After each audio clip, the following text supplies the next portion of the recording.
Flowers with pressure in his face, escapes the pocket, tucks to run. Across the 25, has the first down, stays in bounds and takes it all the way into the end zone. This is 365 Sports, powered by Sikkim365.com. From the 19-yard line, right hash going left to right. Man in motion on the edge. Here's a pass, and it's intercepted. That's Kareni Reed, and he takes it to the house on the first play of the game. 21 yards, a pick six for Kareni Reed in Utah. 365 Sports is presented by IdealMRI.com. High-quality MRIs for $497 or less. IdealMRI.com. Your health is important, so is your budget. 2nd and 7. Ball outs. Mitchell dropped it. It's scooped up by Carter. You mentioned it. The three-time captain, Mr. Duke, has a touchdown. 365 Sports is also brought to you by Texas Farm Bureau Insurance, protecting Texans since 1952. It's an old-school formation for West Virginia on 3rd and goal from the 2. They give it to Donaldson, and he is in for the touchdown. Have you subscribed to our YouTube channel? Search 365 Sports on YouTube. Brought to you by TFNB, your bank for life. Slovis under pressure, ducks away, sends it downfield. It's in the hands of Roberts, and he's loose. Chase Roberts being chased, but nobody's going to catch him. Touchdown, Cougars. 365 Sports is turbocharged by Unite Private Networks. Find out more at uniteprivatenetworks.com. Coach Sonny Dykes looking for answers to DJ Giddens. No response here. Giddens to the house. Now here's David Smoak, Paul Catalina, and Craig Smoak. On this Wednesday, as we are 2 days away from March, hard to imagine it, well, always goes by faster. There are less days, not too many, but a couple less days. And here we are on this Wednesday afternoon. Hope you're having a great day. We will hear from C.J. Moore, theathletic.com college basketball writer and columnist. Also, Steve Uryasz, who's the new athletic director at Tarleton State, about the challenges of a school that size making the transition up to Division I and FBS, and with all the world changing around college athletic, what that's like. He was introduced as the new AD on Monday. Tim Brando, today at 5 o'clock. Talked to him earlier. He was on his way back going through Mississippi, headed towards the great state of Louisiana. Also, the top 100 quarterbacks in the thousands, the zeros, and then also the SEC projected wins. We'll get to a lot of that and more today on 365 Sports. And yes, an amazing night in college basketball yet again in the Big 12. It's called the aughts. The aughts, that's what it is. You're right, yeah, the aughts. The zeros. Thank you very much. The O's, that didn't make sense. All right, it's easier to type that than say that sometimes for me. Lance Leipold, well-earned, deserved. There have been people that have taken runs at him. Other programs would love to have him. He has a new contract with KU, not a surprise. He has earned it. KU is not just a one-time fluke. They are building for something better, and his salary now more than $7 million per year, among the top 3 average salaries in the conference, the Big 12 conference. And so great job for KU to get that done. Not a surprise they did. Not a surprise he's staying. Just happy that that's now official. Yeah, and look, I think that Lance Leipold is in a spot where, look, there's been lots of other jobs. Like in the last 2 years, there have been tons of other jobs he could have vaulted to, probably with no problem. Honestly, had he had his agent floated out there that he was really, really interested, then he probably would not be at Kansas anymore. But it does feel to me like he has landed in a spot where he can make it his program, because historically, it's kind of like Bill Snyder at Kansas State. What is, like, other than Mark Mangino, what does he have to live up to? Mm-hmm. And even that was only a little blip on the radar for Kansas football. Didn't end well. Yeah, before Mark Mangino, what are you talking about? The John Riggins and Gale Sayers, and like even back further into their history where it doesn't resonate with current athletes. So now you've got Kansas, a school that cares about basketball twice as much as it cares about football, even if football is good, no matter what. And they're redoing the stadium for you. They're doing all this great stuff for you. Like, why are you going to leave that right now? You're in a conference that, now that you seem to have kind of gotten your roster, pointed in the direction you want it, you can compete for and maybe win regularly. That's completely new now. I don't think there'd be many reasons for me to leave Kansas if I were Lance Leipold. Yeah, I think there could always be something coming down the pipeline, whether it be conference affiliation or something along those lines, that if it turned into a different world, then maybe you find yourself in a situation where other programs could be more desirable because it's an uneven playing field. But I think Kansas is fortunate that they could be in that lump of schools. If you're looking at the Big 12 and say, okay, let's say that there's 24 team leagues in the future, right? And I don't know that that's going to be the case, but let's just say that they are, because nobody really knows. I mean, even the most confident reports are like, but I'm just saying this, like, not, there's nothing 100% sure. So let's say that were to happen, though. Let's say that the Big Ten and the SEC were to decide, like, we're going to 24 each, baby. We're turning this into like the mega NFL light. Then Kansas is probably one of those schools getting a phone call. Mm-hmm. So, if that were to not be the case, then, something like that were to happen and they're on the outside looking in, then maybe, just maybe, you'd find your reason as to go. But my point is barring that, yeah, there's not much reason for him to go at this point. He's making great money. They're making great investments, and they're sitting in a really nice spot where they are a coveted brand. And the more the football program grows, that's only for the betterment of Kansas athletics as a whole. And certainly having that stability is another feather in their cap. So based on what I was reading earlier, this now makes him the second highest paid coach in the Big 12. And that's because what I looked up was that Mike Gundy is the highest paid Big 12 coach, but all the reports are saying third highest, but the third highest would have been Brent Venables. Mm-hmm. Well, he's not going to be in the league anymore. Yeah, so I and think Sarkisian would have been above all that, and but he's gone too. So yeah. I think this actually makes Lance Leipold the second highest paid coach in the league behind Mike Gundy. So somebody correct me if I'm wrong there, but that's another cool little note about that. So yeah, congratulations to Lance Leipold. Well deserved. They've got big expectations heading into next year with return of Jalen Daniels to national prominence, hopefully in the cards for them, so they can really maximize the opportunity there. But yeah, no-brainer move for KU. Pretty easy move, I would think, for Lance Leipold. Didn't have to think this over too much, and they're playing with a lot of momentum right now, so let's see what they can do with it. Substantial uptick in salary for both on-field and off-field coaching staff, the support staff. Also the $450 million what they're doing with the football stadium and also operations building. You go to look at the history of Kansas football coaches, and you realize what Lance Leipold, 17-21, but the last couple of years they've been a bowl team, how barren it has been. Mangino, who was there for about 8 years, was 2 games above 500, as good as they were at certain times, and eventually he resigned under the investigation of coaching practices. Also today in college football, Nicole Auerbach had this last week, but today there are now at least this is not official. This is not official, but 3 national signing day periods. They are right now, the championship oversight committee they're meeting. And one of them would be a 3 or 7 calendar day period beginning the last Wednesday in June. Then they would go to a 3 or 7 calendar day period beginning the Wednesday following the FBS regular season. And I don't know if that means before championship games. I think it would be, not afterwards. And then on top of that, the first Wednesday, which has been traditional, the first Wednesday in February. And so there we are with that. I don't know if it's going to matter. You can commit in June. That doesn't mean you're committed. But if you sign, that's a different story. So if they're going to have a signing day, then obviously that could maybe tighten some things up. I don't know. Players still seem to get out of what they want.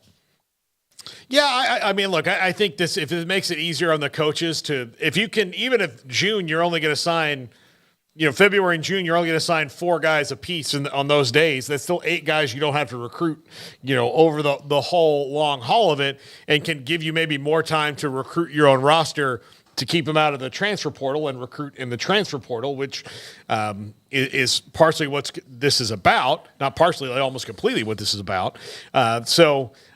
June, I just wonder, how many people we're talking about there. It's probably not a big signing day, but, who knows?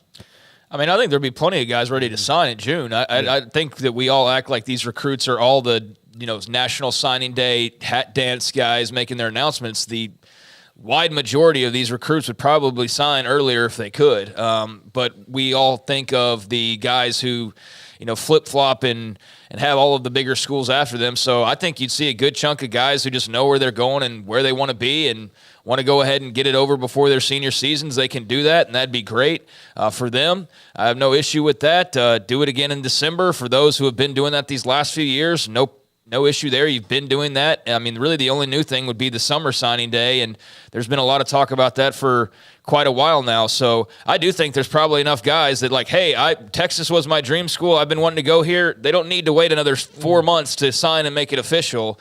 The only problem is if you're going to do that, you better enforce the dadgum rules for once in your lives, because inevitably somebody's going to sign in June and then want to get into December and all of a sudden had a big senior season and Ohio State offered. Well, I didn't think they were going to offer. And now, you have to, I think, plan for those situations. So I think the plan would be, these are the rules. Make sure we can't get sued for them. And then let's actually enforce them. And this would work probably really well and spread it out. Now, I don't know what coaches would think about having to deal with 3 different signing periods or signing days, but I could see where getting a chunk of the classes out of the way before the season even starts would be probably a big relief and a lot off your plate. But then again, you'd have to enforce the rules, because there's going to be somebody guaranteed that gets offers or changes their mind along the way that signed in June. And so do you enforce that or do you not? And then it just opens up the whole can of worms to where it doesn't really matter, and then you're just right back at your starting place. There you go. Yep. That's what you would have to do, is make it concrete, and you couldn't appeal it basically. And if you did that, then I have no issues with that, having it spread out more. If it's enforced that way, and he has it, not being flippant here, he has a grandparent that moved, or having issues. He's got anxiety. He's got a mental health. Things that are legitimate, depending on how you look at things. But you wonder if June would just be a date, but not, something that's held in stone. Well, yeah. I mean, they've got to make sure. Part of that is just repeated education of the prospects. Like, you really want to sit down, and that's going to be a lot of the coaches and the recruiting people to sit down and go, okay, you say you want to sign in June. That means when December comes around, You're done. Here. You can't change your, you can enter the portal, but that affects your. Of course, there could be coaching changes in November. Well, there's that. So what do you do about that? Yeah. So that's the problem. Is there's still those I guess loose ends that you haven't accounted for, because inevitably there's going to be guys signing for a certain coach, and then they signed in June, he gets fired in November. What do you do about that? So I guess you just let them free, like you have been doing, and it would be exclusive to those schools. Maybe that's the answer there, but there's no perfect way. There's no perfect singular day. You kind of had that, actually, and then you decided to add a second one, and it's only made for more problems, actually. But in hindsight, do you think if everybody could go back and do it over again and never change the first Wednesday in February, would they? Or would that have inevitably had to change? It would damn sure be tempting to me. It would. Yeah. I kind of look back on it. I was a fan of an early signing period, but it's almost like it's just been washed away because of so many changes. And the thing is, they said, it works for all these other sports. Well, yeah, but basketball, if you have to sign more than 4 guys, your team has been decimated. Yeah. Most of the time, you're talking about 2 dudes. So sure, it works for basketball when you have to sign 2 or 3 guys, and one of them can sign in February and the other 2 can sign in October. Well, all right. I just wish they would get rid of the spring transfer portal. That sure would tidy up some things quite a bit. And then again, you can't because you the player want to move on. They want to move on. But it would just seem like there's got to be a way for people to sit in a room and go, this is what we're going to do, but we have to stick to this. And, of course, that's hard with the lawsuits, et cetera, that might come with it. The state of Texas, when it comes to the NIL, this is really from, I think, over the weekend, Darren Heitner said the state of Texas, this is after Friday's ruling, may want to modify its NIL law in the wake of the federal judge ruling that the NCAA can't enforce its rule that prohibits prospective college athletes from entering into NIL deals. Now, here's the law. No individual, corporate entity, or other organizations may enter into any arrangement with a prospective student athlete relating to the prospective student athlete's name, image, or likeness prior to their enrollment in an institution of higher education, and the use of inducements of future name, image, and likeness compensation arrangement to recruit a prospective student athlete to any institution of higher education. Doesn't appear they're enforcing this anyway. They're not enforcing it anyway. They have it in law, but obviously that is not being enforced. I don't know if they've tried to either. And they might, look, this might be one of those laws that sits on the books and never gets changed because it's not going to be enforced. Like, you know, it's still illegal for your horse to chew gum on the street in Denton, you know, or something like that. Like, it, you know, there's weird laws all over the place. This one might see the, you know, I doubt anybody's calling the cops. Do you arrest the horse or the person who owns the horse? Oh, I mean, both. Yeah. You can't let horses just run around willy-nilly. But, yeah, I mean, they have these, you know, weird. I mean, I'm sure you've seen those things. Like, in Newport, Rhode Island, it's still illegal to tie your shoes outside. You can't blow bubbles. Like that. Someone asked in the chat room, Kyle Whittingham's salary last year in 2023 was $4.7 million. The average of the extension he signed back in 2022 was like around 6.3 or 5.7 million. I think it escalates to 6.23 or 4. I'm sure at some point that will be redone. But when you talk about the Big 12 where Leipold is, someone asked about his deal. I don't know Kleiman and what his deal might be as far as where it is. But as Craig mentioned, Gundy and now Leipold, and then with Venables and Sarkisian on their way out the door, that's a pretty high territory. But he's done a great job, and it looks like it's not a fluke at all in any way, shape, or form doing it the right way. No, I mean, they're building it up nice and slow and maybe even a little faster than some people expected. But, yeah, that was just based on what I'd looked at earlier was it had him as the third on average highest paid, but Venables was there, and that was before Sarkisian. So, obviously, neither one of those guys count. So, putting two and two together, it was putting him in the number 2 spot. So, I don't know where else everybody else is ranking-wise. But he's right there at number 2 based on the information that I was able to look over. And, yeah, Kleiman's a couple million back, but probably not long before, especially seeing Leipold's deal. That's just alone competitive. It's like a kickstart. The moment he wins something else, they'll bump that up, and then he'll make like $100,000 more or something than Leipold does, and they can have fun bouncing back and forth their successes and raising each other's contracts because rivals will do that to the money figures. So, yeah, that's something I'm sure those folks in Manhattan are eyeing whenever the time comes for Kleiman to get reworked and be the highest paid coach in Kansas. This is a story from back in September on Matt Campbell. His extension went to 2028. Base salary of $4 million. That does not include some of the other incentives and kick-in clauses that he has along the way. So there we are with some of that. So now, what was the state of tech? Like you have to be enrolled in college before you can get any of the deals? Yeah, well, that was the original. It's like what Bud Elliott said. No, come on. Like everyone knows what this is. It's never been, hey, we'll give this to you. And maybe there were some schools that did that and fell behind. It was always an inducement, in my opinion, from day one. I'm glad the state of Texas had as much integrity to say, listen, this is not going to be inducements of future to recruit. We don't do that here in Texas. It's different. It's totally different. It's not at all that. It's going to be for charity. By the way, Governor, the president of Texas and Texas A&M Systems are on the phone with you right now. Oh, or the governor. I love the letters they both could have copied each other's letter. The 12th Man Foundation and what's the Texas X's Foundation. Both I saw both the letters, and it's almost like they wrote the form letter of like, look, just make sure you call your tax attorney and make sure that you're not trying to write this off because it may go away. But also, nothing the NCAA says is going to change it because the state law allows us to do this. So double birds to the NCAA, and please keep sending those checks. Yep. Yeah, that's exactly right. All right, now, we have hammered the Rose Bowl for reasons of them not wanting to move, not wanting to change when their game is played, what day their game is played. Now, let's go to Army-Navy. Ross Dellinger today, college football expanding and bowl games possibly shifting.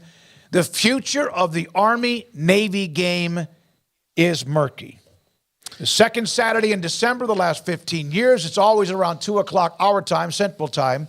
It is an unbelievable rivalry. The Rose Bowl had an unbelievable tradition, too. They eventually gave in a little bit. I don't know what's going to be the reaction. I love the Army-Navy game when it is set alone, but that may not be set off alone anymore with the expansion of the playoff. Well, if the playoff is not going to play that week, which they aren't, even if you did the schedule, I don't know if you guys remember where I kind of pushed everything up a week, even then I allowed for Army, like the bye, everybody to have a bye essentially before the playoff started in championship game, bye week, and then the playoff starts.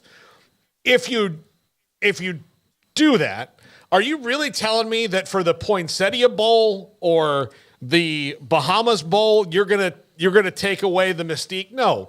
Look, if you have the week off of championship week, because if you are playing in one of those games the week that would be the week of Army-Navy, believe me, you're not playing in your conference championship game. So you would have championship week, and then that would be the bye week for all these teams who are in the lower bowl games. And then they could play Wednesday, Thursday, Friday in those bowl games, leave Saturday alone for Army-Navy, and move on with your life. Both ADs, Mike Buddy at Army, and also Chet Gladchuk at Navy, talking about they understand the uncertainty now with college football, whatever. Hope they'll be respectful to the fact that this is America's game. Gladchuk then went on to say, moving the game as a non-starter, the contract with CBS requires the game to be played on that date. We are not moving the game. It's staying there. That's from the Navy AD, Gladchuk. And I hope that they find a way to leave it offset on its own, because it is a different animal when it comes to tradition and what it means. Yeah, I mean, I think this is college football really just losing its sights here. I think the changes that are already taking place are kind of hard to deal with, depending on which one you're looking at for certain segments, and some where everybody, I think, is kind of like, what? But we can adjust to a larger playoff. We can adjust to the Rose Bowl kicking off at a different time, and we could probably adjust to this eventually. I just don't know why you'd want to. I don't want to watch the Meineke Car Care Bowl between two teams who don't care about each other or really the game itself over Army-Navy, and have that be the reason why Army-Navy's not in the place that it's typically been. So, I need to see more on how the schedule actually works, because based on what Paul's saying there. But yeah, I don't love this on the surface. I think that there's got to be some amount of tradition you look to maintain, right, or preserve. And I know it'd be hypocritical to say, well, the Rose Bowl doesn't have to kick off at a certain time, but this one does. So I don't think it has to be exactly the way that it is, but I think the idea of kind of crowding it or changing it as a result of the bowl schedule or the playoff is just, I don't know. Like, what are you doing? What did you say, Paul? What was the ratings? How many? 7 million people. I just don't know. Like, it almost feels like people are just tinkering with stuff to tinker with it. Like, they need to prove their worth and like why they have their job, right? It's just like just messing with stuff to go and fix it later on down the road, or breaking it to go in and then have a reason to fix it. So yeah, this is one where I hope they put their foot down and say we're not changing, and I hope there is the language in the TV contract that keeps them as is. But I don't know. I'm just kind of to the point now where anything and everything in college football is up for change and up for grabs, and that's including Army-Navy changing potentially. So that's not shocking to see that also potentially being affected by everything else that's going on right now. They had good ratings, and then they moved it from the conference championship weekend, and it's peaked as high as over 8 million. And they did that back in around 2009. They moved it from the conference championship weekend to have its own setting. The most watched game since that time was the first one. And again, the amount of eyeballs, the type and different variety of people watching that game is incredible. Now, Texas A&M has taken Joe Hamilton, Florida's director of scouting and recruiting relations, leaving Florida for Texas A&M. The story written by Brandon Howard was the first to report it. So this guy's been very much involved. Now, Florida has had a shaky last 2 to 5 years or longer. He's the one that was very much involved in DJ Lagway, the quarterback from Willis, highly ranked 5-star player, signing with Florida. Billy Napier loses what is basically the general manager, and they'll replace him by promoting Jacob LaFrance. I should know this, but is that Joe Hamilton that was the quarterback? No. Okay. No, it wasn't? Okay. No. Different Joe Hamilton. Quarterback, if you saw a picture of him, no. Okay, so it's not the Georgia Tech quarterback, Joe Hamilton, who was so good. No. He was very good at Georgia Tech. Yeah, no. This is Joe Hamilton is at Florida. So A&M and Mike Elko, and they've had a nice run, quietly methodically kind of building their roster back up after the transition from Jimbo Fisher, the weight, the NIL here and there, the transfer portal here and there, and done a pretty nice job with that. So there he is with that with Texas A&M. Also, men's basketball. Oh, my, what a night in the Big 12. What a night. Depends on your perspective. Houston in an ugly game. They won, tired as hell, probably like everybody else was that played Monday night, like TCU and Baylor. 67-59. They didn't play great, but they didn't let Cincinnati have much either. Eventually just ended up in a free throw shooting contest. Both teams tired. Houston wins the game. They took it, the number one team, and they took care of business. Then this one, Kansas led at halftime and could not hold off BYU. BYU again shot lights out from the perimeter. 76-68 KU now with another Big 12 loss. We'll get to you in a minute. The fact that you're here is amazing. Congrats to BYU. That's, good for Houston. They've been in a grinder, and Cincinnati keeping it competitive, but the Cougs are just on a roll right now, so expected they'd get that win, but yeah, maybe a little bit more difficult, or certainly not as sexy as some of their other wins that we've seen this year. But all that matters is just getting the W. So they did that, and now they can move on and take a little bit of a breath. But with BYU, what a win for them. Amazing how this first year in the Big 12 has gone. If you were to point out certain things you would love to have accomplished, certainly going and beating Kansas at their place is right there near the top of the list, if not at the top of the list. So I know that's a milestone moment for the Cougars program and the university, and very welcome gift here in their first year in the Big 12 Conference. So that was very surprising. Not shocking, just because Kansas has been vulnerable and BYU has proven that they're a tough team. But, yeah, that was still surprising to some extent to see that go down the way that it did. Now, before we get to Paul and his night, here's a couple of tweets that Paul sent to me to kind of emphasize that BYU win last night. Yeah. This one here, the last home loss. No, the other one, Garrett. The last home loss to an unranked team at Allen Fieldhouse in Lawrence was 2,215 days ago in 2018 to Oklahoma State. Also, look at the shot selection between BYU and Kansas. BYU hitting and shooting and making a bunch of threes. That's what they do. Baylor felt the wrath of that just about a week ago. That's what they do best, making 13 threes compared to KU making just 3.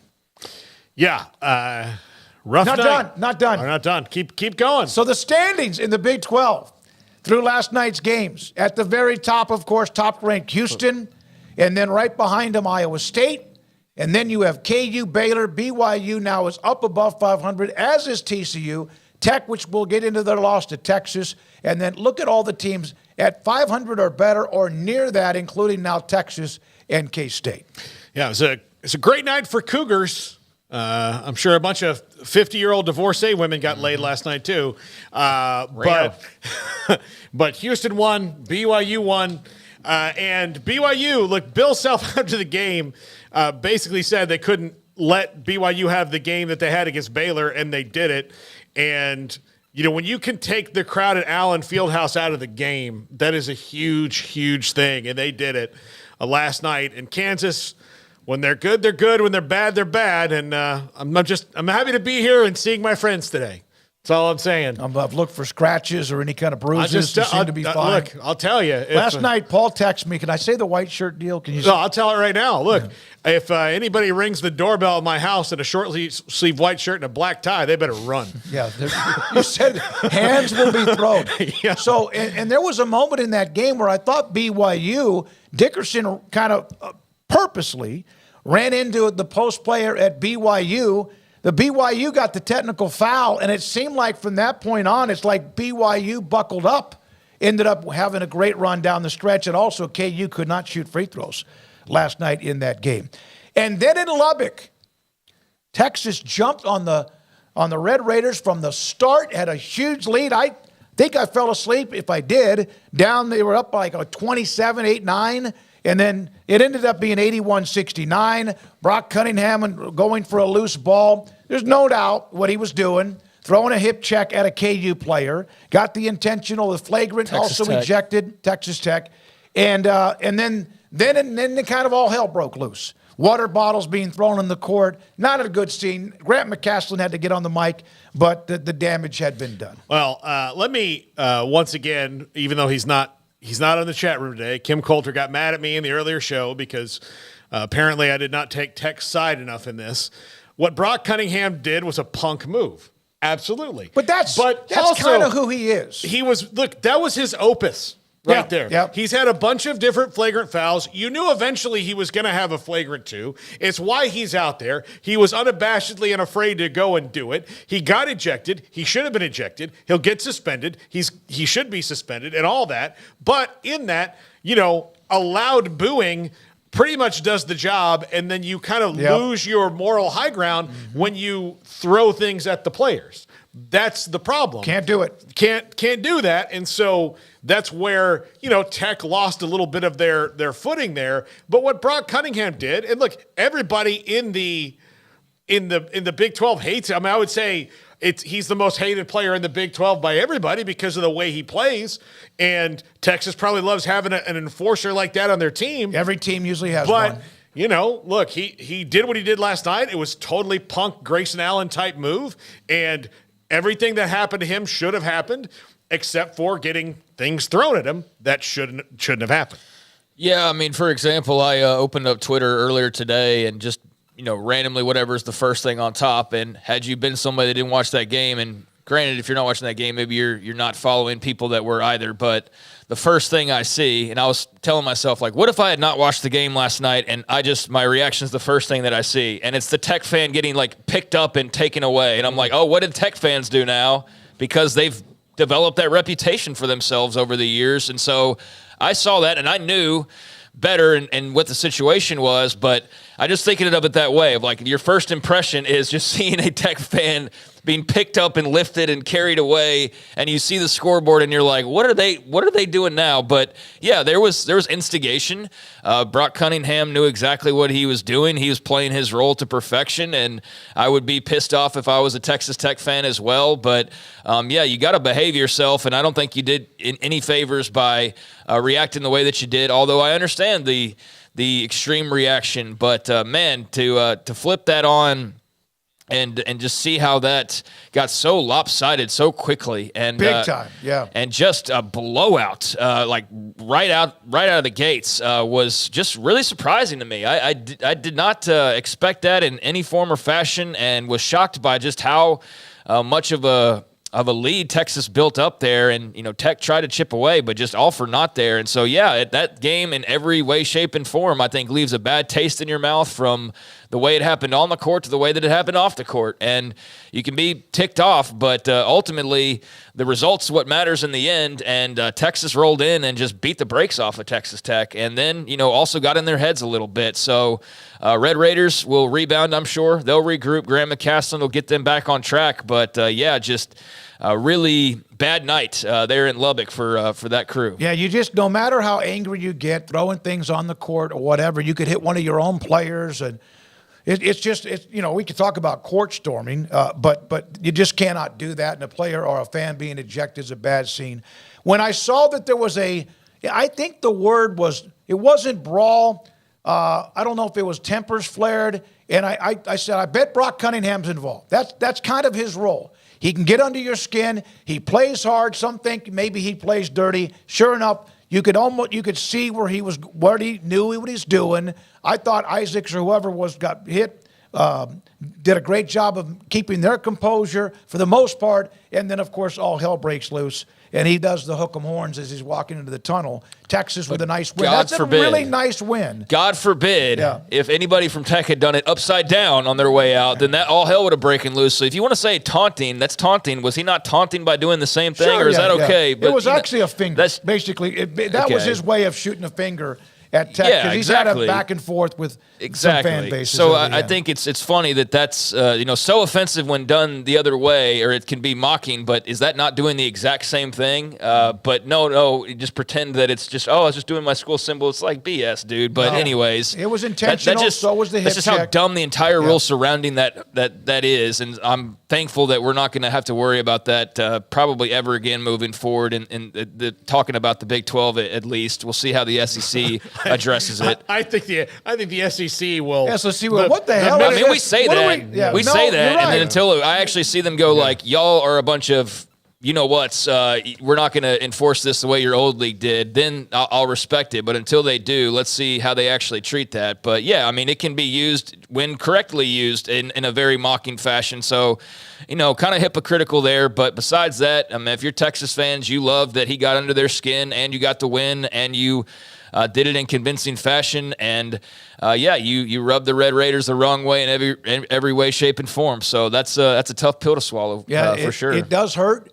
You hate them, Texas, and then they come in and they rip your heart out and beat you up and make you like it. And then, of course, there's the incident with Cunningham. And it's unfortunate that Grant McCaslin had to get on the microphone and then calm that down. When we come back, we'll ask C.J. about it. It's because he's coming up next. C.J. Moore, national writer for TheAthletic.com, covers college basketball. He's next. This is 365 Sports.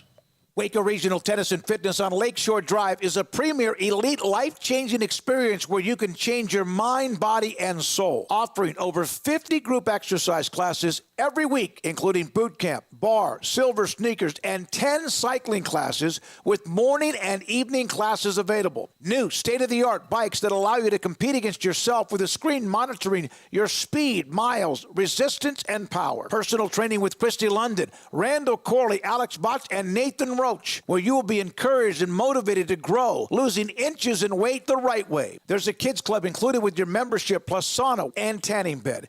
16 tennis courts plus a beautiful stadium court, and longtime youth tennis pro Britt Coleman and assistant junior pro Kenna.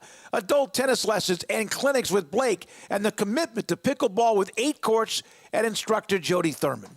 Visit the website at wacotennis.com next to Hawaiian Falls on Lakeshore Drive in Waco. Are you ready to conquer the road in style? Well, folks, you asked for it, and now you've got it. It's Ram Truck Month at Allen Samuels in Waco, and we've got some deals just for you. Get ready to roll with 0% financing for a whopping 72 months on the 2024 Ram 1500 Crew Cab Lone Star. But wait, there's more. We're slashing prices on all the 2023 Ram 1500 Limited Crew Cab 4-wheel drives. Get a jaw-dropping $15,000 off MSRP. Let's show some love to our brave first responders out there. As a token of our appreciation, first responders get an extra $500 off. And let's not forget the Ram 1500, the most luxurious and technologically advanced Ram 1500 ever. So don't miss out on these incredible deals during Ram Truck Month. Swing by Allen Samuels in Waco today and drive home in the truck of your dreams. But hurry, because these offers won't last long. Ram Truck Month is happening now at Allen Samuels. Stepping into a new pair of boots is great, but stepping into the boots of a U.S. Army officer can also add confidence and leadership skills to your son or daughter's career path. There are more than 150 occupational specialties to help them find the best fit for their future. See all the things your son or daughter can achieve in our boots at GoArmy.com. U.S. Army Waco Recruiting Company, 254-598-8131 or 254-776-1543. Our good friend Brad Boozer, Boozer's Jewelers here at 365 Sports. Now, Brad, people who watch and listen to our show know I'm a double-time customer for you, engagement ring and wedding band, and you guys do that great, but that's not all you do at Boozer's Jewelers. Absolutely, and I always like to say, it's a new year. It's a great way to start the year out.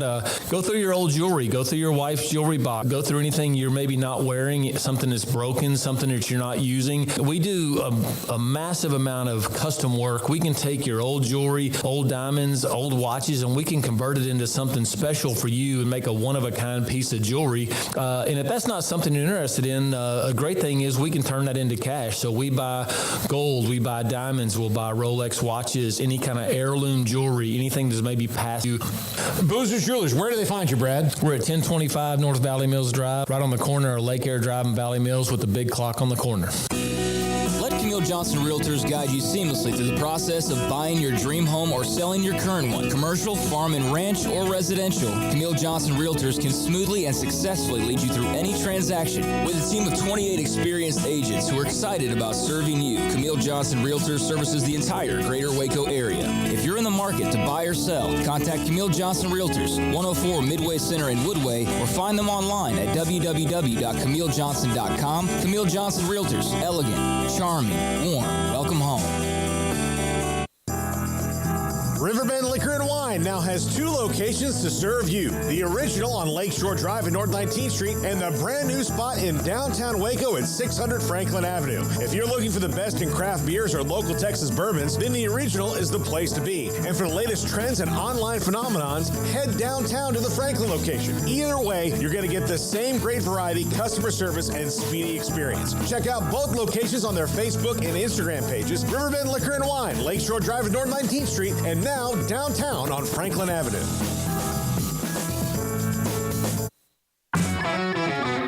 This is 365 Sports.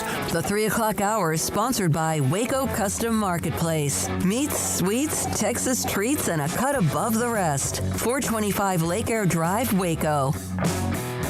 C.J. Moore, columnist, covers college basketball and more for theathletic.com, joins us on 365 Sports with Craig and Paul. David Smoak and C.J., good to have you. Been a while, probably too long. I should have reached out to you earlier. How would you describe the Big 12 with now 3 games left to play overall with the additions and where Houston is at the top of the national rankings? Well, I think first thing is I think what Houston's been able to do in the first year being in this league is pretty incredible. I mean, I think we all who cover the sport, coaches too, probably thought, there'd be the first year might be kind of tough for them, thought they'd maybe compete for the title here, but man, they're in such a great spot with just a few games left. And I think the league is just, to sum up the rest of it, just crowded. Like, you look at a team like Kansas State, who's 7-8 in the league, and they're just a couple games back of Kansas, and who's safely in the field. And K-State's probably not in the field, but you can only get so many teams in the NCAA tournament from the Big 12. So I think it's just been a lot of parity in the league this year. The middle is probably about as big as ever, and I think the middle is always pretty big in this league. So I'm not sure there's like a national title contender. I think Houston on paper, or at least in the metrics, looks like that. And I wouldn't be shocked if they win a title, but I'd be a little surprised. CJ, what are your thoughts on the kerfuffle in Lubbock last night? Yeah, I mean, anytime you get fans throwing stuff onto a court, not a great look. I haven't seen the play that made them angry. I was at the Kansas game last night, but did see on Twitter that it happened and saw, Grant take the mic. But that's just, stuff like that. I just hope, you wish it wouldn't happen in college basketball. There's never a reason any fan at any sporting event should throw something onto the court or playing surface. That just can't happen. So do better, Texas Tech fans. CJ, what was that like to watch BYU roll into Lawrence and get a massive win for their program first year in the league? And for KU, just fueling the doubts about kind of where this team is. Where is this team right now, in your opinion, after last night? Yeah, it's always shocking to see somebody win at Allen Fieldhouse. It's not Kansas just because it doesn't happen very often. But KU's in such a vulnerable spot right now with Kevin McCullough being out, and they build a roster that just can't really sustain an injury to any of their starters. The bench just isn't as good as you would typically think a team program like Kansas would have. So, Kevin McCullough's arguably been their best player this year. So you take anybody's best player off the roster, it's tough. And I thought BYU had a really, really smart game plan, or at least, playing in the second half. Kansas was switching everything. They really were seeking out Hunter Dickinson and kind of picking on him. And I turned with my wife with maybe like 5 minutes ago, and I was like, BYU's going to win this game. And you could just feel it that Kansas was struggling to score so much. You look today, Kansas is 50th in adjusted offense at Ken Pom. You rarely see a Bill Self team that low. And he went out and built this team kind of for offense, getting Hunter Dickinson. So I think, from a Kansas regard, as coming into the season, preseason number one, I think it's been a little disappointing. But here, they're probably worst case like a 4 seed. That's the worst Bill Self's ever done. When you kind of pull back and look big picture, you appreciate his consistency, because it's hard to be that consistent every year. But this has definitely been a down year for Kansas. Whether it's 8 or 9 or how many teams get in the tournament from the Big 12, obviously there's, like we saw all of a sudden what Texas flexed their muscles last night in Lubbock. Baylor at times looks dangerous, CJ, but they also look like they can't get out of their own way. How would you describe what Scott Drew and Baylor have? Yeah, I think they're just that's youth, right? Like that's the result of having kind of a younger team. To me, like Baylor, I think the thing that differentiates them from other teams is he's messy, and he is there. I think they're trying to play through him more recently, and when he's really good, like I think they're pretty good. The guards are obviously very important as well, but Scott's been kind of trying to figure out how to do it defensively, mixing in zones and stuff like that. I definitely think they're a team that has the talent to get hot in March and potentially go on a run. But, it's one of those teams that could also lose here early. I think there's a lot of teams like that in the Big 12. Texas Tech, you mentioned them. They've had their own health problems before in Washington, and when he's out, they're not nearly the same. And that kind of explains why they got, thumped last night by Texas. He was out last night. What do you think of the teams that are on the bubble in the Big 12? I guess it would really only be Kansas State right now and perhaps Texas. Do you think Kansas State can clear the bar over these next few games and get themselves back into the tournament where a couple weeks ago you might have said they're kind of playing their way out of it? Yeah, I mean, I think really, I'm definitely don't consider myself a bracketologist and hate looking at that stuff. But, I talk about college basketball all the time, so I kind of have an understanding of where they are. And I think they'd have to probably win 2 of their last 3 games and then, win some games in the Big 12 tournament. And the schedule's not too favorable. They're at Cincinnati, at Kansas, and home against Iowa State. So you win 2 of those games. That'd be pretty impressive. That gets you to 500 in the league. Then I think they're in the conversation. Yeah, and man, isn't that stat about Jerome Tang in overtime at K-State over the last couple of years just insane? Yeah, it is. I mean, just the fact they've had so many overtime games is just kind of crazy. But just to win them all, I don't know. I'm sure there's an element of luck to it, but I also think there's probably some coaching and there's a ability to kind of get your guys to calm down and breathe and, be able to perform in that moment. But there's a skill to that as well. But, we'll see how long he keeps this thing going, but it's pretty incredible to have as many games in overtime as they had and to win them all.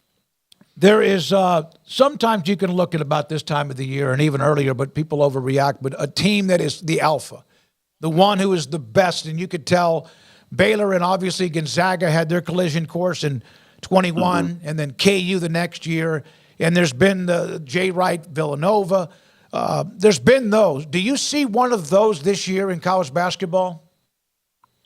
Yeah, I mean, it feels like Purdue and Connecticut are those 2 teams to me. And you never know with the NCAA tournament because crazy things can happen. And, just in 40 minutes, it's easy for, a team to pull an upset, and we've seen the best team does not always make it. But those to me feel like the 2 best teams, and if we have like a Baylor Gonzaga type title game to where, those were the best two teams we thought going into the bracket, and those are the best two that didn't end up at the end, it'd be Purdue and Connecticut for me. I think based on their resumes, based on watching them on TV, watching them in person, I've seen both of them play multiple times in person now. They feel like they're on another level than everybody else. CJ, you mentioned that, but there are, teams, like Arizona and Houston that are also maybe a little bit more. Last year was, of course, the weirdest Final Four we ever had. And, of course, Connecticut was kind of masquerading as a lower seed because of what happened to them in January last year. But this year, does it feel like this could be one of those years that's maybe regresses back to the mean of there'll be more higher-seeded teams in there because there's a bit of a separation between the four teams we've talked about and maybe the level right below? I'm not sure because I do think Purdue and Connecticut are on another level, but I think because of the COVID year and so much movement in college basketball and so many older guys playing, you look at the stat that the number of top 10 teams that get upset when they're on the road against unranked teams is unlike anything we've ever seen in the sport, right? So that fact alone, I think you could see kind of some crazy stuff in the state tournament, and maybe you see another FAU type team going around or San Diego State type team. Not saying it's those particular teams, but it could be. Like FAU has such a strange year. I was just down there, and we'll have a story on those guys pretty soon. But they've got some awesome wins. They beat Arizona this year. They played Illinois really close. They've got some great wins, but then they've got some stinkers as well, and they'll kind of be a lower seed. That's a team on any given night that could get hot from three and get you. So I'm not sure we won't have like some surprises in the Final Four. I can't definitively say there's a separation of like 8 or 9 teams. I do think there's probably a drop off after like the top maybe 10 or so, but there's the distance between 10 and the 25 best team. I don't think is a huge distance. CJ, one of the things that I've always respected, and really when you caught my attention, was the columns, the articles, the features of coaches or on players. And I like at the top of your Twitter feed, it's the one about Indiana State coach Josh Schertz and what you went to go write about, and then what you found out about his story. Do you have one this year, and is that the one that was up until now your favorite story that you've written? Yeah, I think it is. It's the most incredible like coach's tale, coach's journey I've ever come across, and that'd be the one this year for sure. I'm not sure I'll ever tell another story like it. Like he was a tennis phenom as a kid, and quit tennis, and his dad kicked him out of the house, and he was homeless for a little while. That's just kind of the quick Spark Notes version of it. So yeah, it's pretty incredible. And here, I think real soon he'll be probably coach at either a high major or close to a high major. I think he's going to get he's going to be one of the hot names on the coaching carousel this March and April. Thank you very much, man. Good stuff as always. CJ Moore, follow him. Go, if you're not a subscriber of theathletic.com, if you want to be, I'm going to put the link to his article up. And if you're a subscriber, obviously, then you can read it with CJ Moore from theathletic.com. Let's do that now, Garrett. Earlier today, Baylor made the linebackers position. Jamar Chaney has been hired by Dave Aranda. That now is a week. This story came out, I think Colton's staff had this about 8 to 10 days ago. Just welcoming him. It's official now on the staff of Dave Aranda and at Baylor. And also the story of a young man from Gunner High School, a really, really good football team, Colin Peacock, class of 2025. Grayson had this committed to Baylor over Oklahoma. Yeah, Jamar Chaney becoming official, that's something that's been in the works. Just had to get the paperwork done with the inside linebackers coach because, of course, they already have an outside linebackers coach. So he replaces Christian Robinson, who's off to Alabama, and Dave Aranda now with just one spot remaining of the 3 that suddenly came open last week, thanks to the NFL and thanks to Kalen DeBoer. So both the guys that have gone off to Alabama have been replaced at O-line and inside linebackers, and now you're going to lock down your D-line coach, which there's a name out there off the Washington staff that's been brought up, and so if that's similar to what the previous reports were about Jamar Chaney or Mason Miller, then give it a couple of days and that should become official, but that one sounded like they were still working it out a little bit. So it's a target that's identified and maybe going through the final processes here, and that would mean that we'll have, I think, just a little bit of time before that staff's finally finalized once again, and hopefully for Dave Aranda's sake is done and not something that he has to go and address again, because he already flipped over half of it and then all of a sudden 3 more left. And so it's been quite the offseason getting this settled. So with spring ball, you want to get that settled. And then on the recruiting side of things, I think that's a good pickup. 2025 class is off to a pretty nice start. Given the lack of momentum, maybe you wouldn't have expected that, but I think given all of the changes, they've navigated it very well and seems like a pretty good prospect. I'm old and jaded at this point when it comes to recruiting, so it's like, okay, anything before the football season, I celebrate it to some extent, but I don't go gaga because I don't know if that player is actually going to sign. I've just seen it happen way, way, way, way too many times over the years to think that, one of these guys that we talk about at some point in March and April and May is inevitably going to not end up signing. That's just the way that it works. But you got to get them committed first to get them signed in the end. And they're, amidst all these changes, navigating, like I said, to use that word again, all the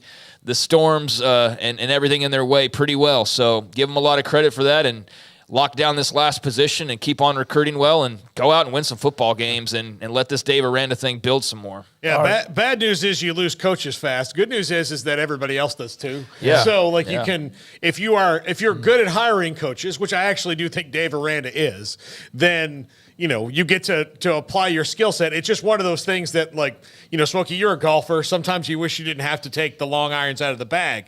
And that's kind of what he had to do this year where, oh, hey, we've got an offensive line coach and we've got these 2 guys that have been here a while. And then all of a sudden they all get, big jobs and they leave. And then you've got to be like, well, I guess I gotta take that club out of the bag. Yeah, no, you're right. And it was probably annoying, frustrating, but they have reacted to it. And we'll have everything in place here, possibly with the final one any time now, and eventually get the spring drills and see what happens in the middle of March. But I'm glad what you said about, and it's not the player, Colin Peacock, it's not him. It's just, you're right. We don't, and we did, with Baylor, when we covered them completely, we would get somebody who committed on the show. And it's just 50-50 now, if not worse, that they end up actually, and when they say, I'm not going to look at anybody else, but I am going to go visit, you can tell that what a commitment is. And it's just the way things are. It's not about the kids, against the kids or the system, but just the odds of what we've seen. Yeah, I mean, if you're a site, I think it makes all sense in the world to interview the commitments and all of that. But I think for us, I just feel like there was like a time when there's like 3 guys in a row and none of them ended up signing, but we spent like 20 minutes talking to every single one of them. And like one of them, I think, was like 3 months later, he's already committed to somewhere else. And so it just became one of those things where it's like, yeah, we'll cover it and follow it. But the on the ground reporting of every commit at every moment is just something we've kind of backed off of because it just changes too much. And it's not, anything against the prospects themselves. That's just part of the whole cycle. But, that's something we kind of had to adjust because it's just such a crapshoot about who actually ends up signing anywhere. But, again, you've got to get them committed to sign them. So not taking anything away from it at all. I just, hopefully he signs in 10 months when he gets the opportunity to. And for Aranda and company, they're doing a great job considering the ins and outs of this coaching staff right now, that the fact that they're still picking up commitments is a testament to the hard work going on over there. So, that's great for them. All right, and there are certain stories of commitments, no matter where they end up, that are worth telling a little bit more than others. But good for Baylor to get that one done. At least, as you said, you can't sign if you're not committed. You can't commit if you're not offered. And they're out there beating the bushes trying to find talent to turn them around. Yeah, before we go in these next 2 hours and just blow completely by the message you told me during a break or something, R.I.P. Virgil. Somebody passed that along to me. I didn't see the message, but former pro wrestler Virgil passed away. So apparently somebody in chat, I guess. Northeast Ohio Fan. Okay, well, appreciate you passing that news along. I was not aware of that until you mentioned it, and I went and looked, and sure enough, old Virgil has passed away after a lot of health issues, so appreciate you passing that along is all I was trying to get to there. And also rest in peace to legendary comedian Richard Lewis. Yes, Richard Lewis also. Died at 76. Northeast Ohio Boise State fan. Yes, you're right. Richard Lewis, a funny guy, passes away too. When we come back, yesterday, Bill Connolly, who does this, he will come out with these lists, and sometimes you're like, well, how the hell did he come up with this one? We've had Bill on the show, but the top 100 or top 80 quarterbacks in college football since the aughts began in 2000. And I don't know why you would go and do this, especially since he even said at the end of the intro into the article, no one's going to disagree with any of my decisions, so I don't want to hear about it. But we could discuss this forever. We're going to show you who he had as the top 10, and then see where you think some of the other bigger names are ranked among the top 80. Have fun with that. This is 365 Sports. Riverbend Liquor and Wine, 2 locations in Waco to serve you. The new one down here, just a stone's throw away from our studio on Franklin in Waco. And then the original, not really a stone's throw, but not far from here. It's actually pretty much in the middle of here in my house, and you don't know where that is, but Lakeshore Drive at North 19th Street, best place in Central Texas for local craft bourbons. That means made in Texas. And guess what? Even though the weather turned back to cold for the next couple of days, it is getting to be springtime here in Texas and in the rest of the world too. And that means spring brews with their craft beers, which are second to none. They've always got a great roster. They've all got something new and different, something you haven't heard of before and you want to try. They have that at Riverbend Liquor and Wine. 2 locations to serve you in Waco. Great customer service. Riverbend Liquor and Wine. Samantha Duvall, TexasBeefHouse.com with me, David Smoak. And tell you what, you guys keep rolling along. You do have yet another date, correct, for an online and live auction? Yes, our next online and live auction will be Thursday, April 25th. We've discussed how this has been unique and how people have reacted to it. Has that momentum continued as you've done more? Yes, it's kind of half and half. We'll have a good amount of people there that are from the area, and then we have probably 40% that we ship out. And everybody that I've delivered locally to has talked about how much fun they had, and they want to know when the next one's going to be. We've gotten great feedback from the people that we've shipped to. They're all just so excited about this event, and they can't wait for the next one to happen. We have viewers of 365 Sports have waited and waited on a bid and then not gotten the bid on a great deal that was available, and they have been frustrated by it. So the competition is good, and it's supply and demand. And really, this last auction went perfect. Everything was more average, and I think that's what was so much fun for everybody that was there live at the auction. TexasBeefHouse.com, farm-raised, aged Wagyu beef, offering local delivery within a 20-mile radius of White House, which is just outside of Tyler. This question does come up that you ship to the lower 48 states. We ship to all the lower 48. This last auction, we offered free shipping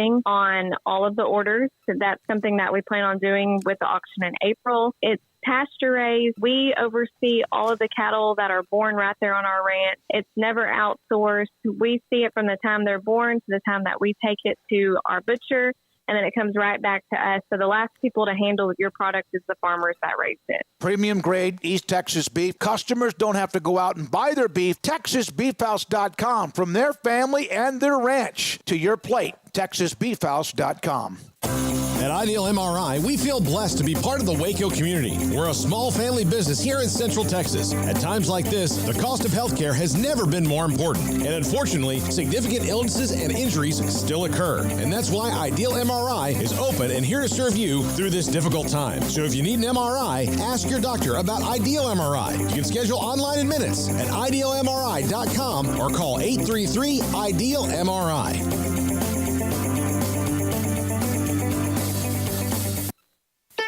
Don Humidor, your home with a 48-foot walk-in humidor with the elite cigar brands from around the world, including the #1 cigar of the year, Aging Room Cuatro Nicaragua. Plus, they have the great brands like Macanudo and Artur Fuente, Rocky Patel, Aston, and so much more. CBD, great for sore muscles, aches and pains, sleep, Vita Dreams, and anxiety, mild depression, general health and wellness. Their staff very knowledgeable on the subject. If anyone is curious about CBD, ask Carol and Ashley. Don Humidor in the Townwest Shopping Center off Valley Mills in Waco.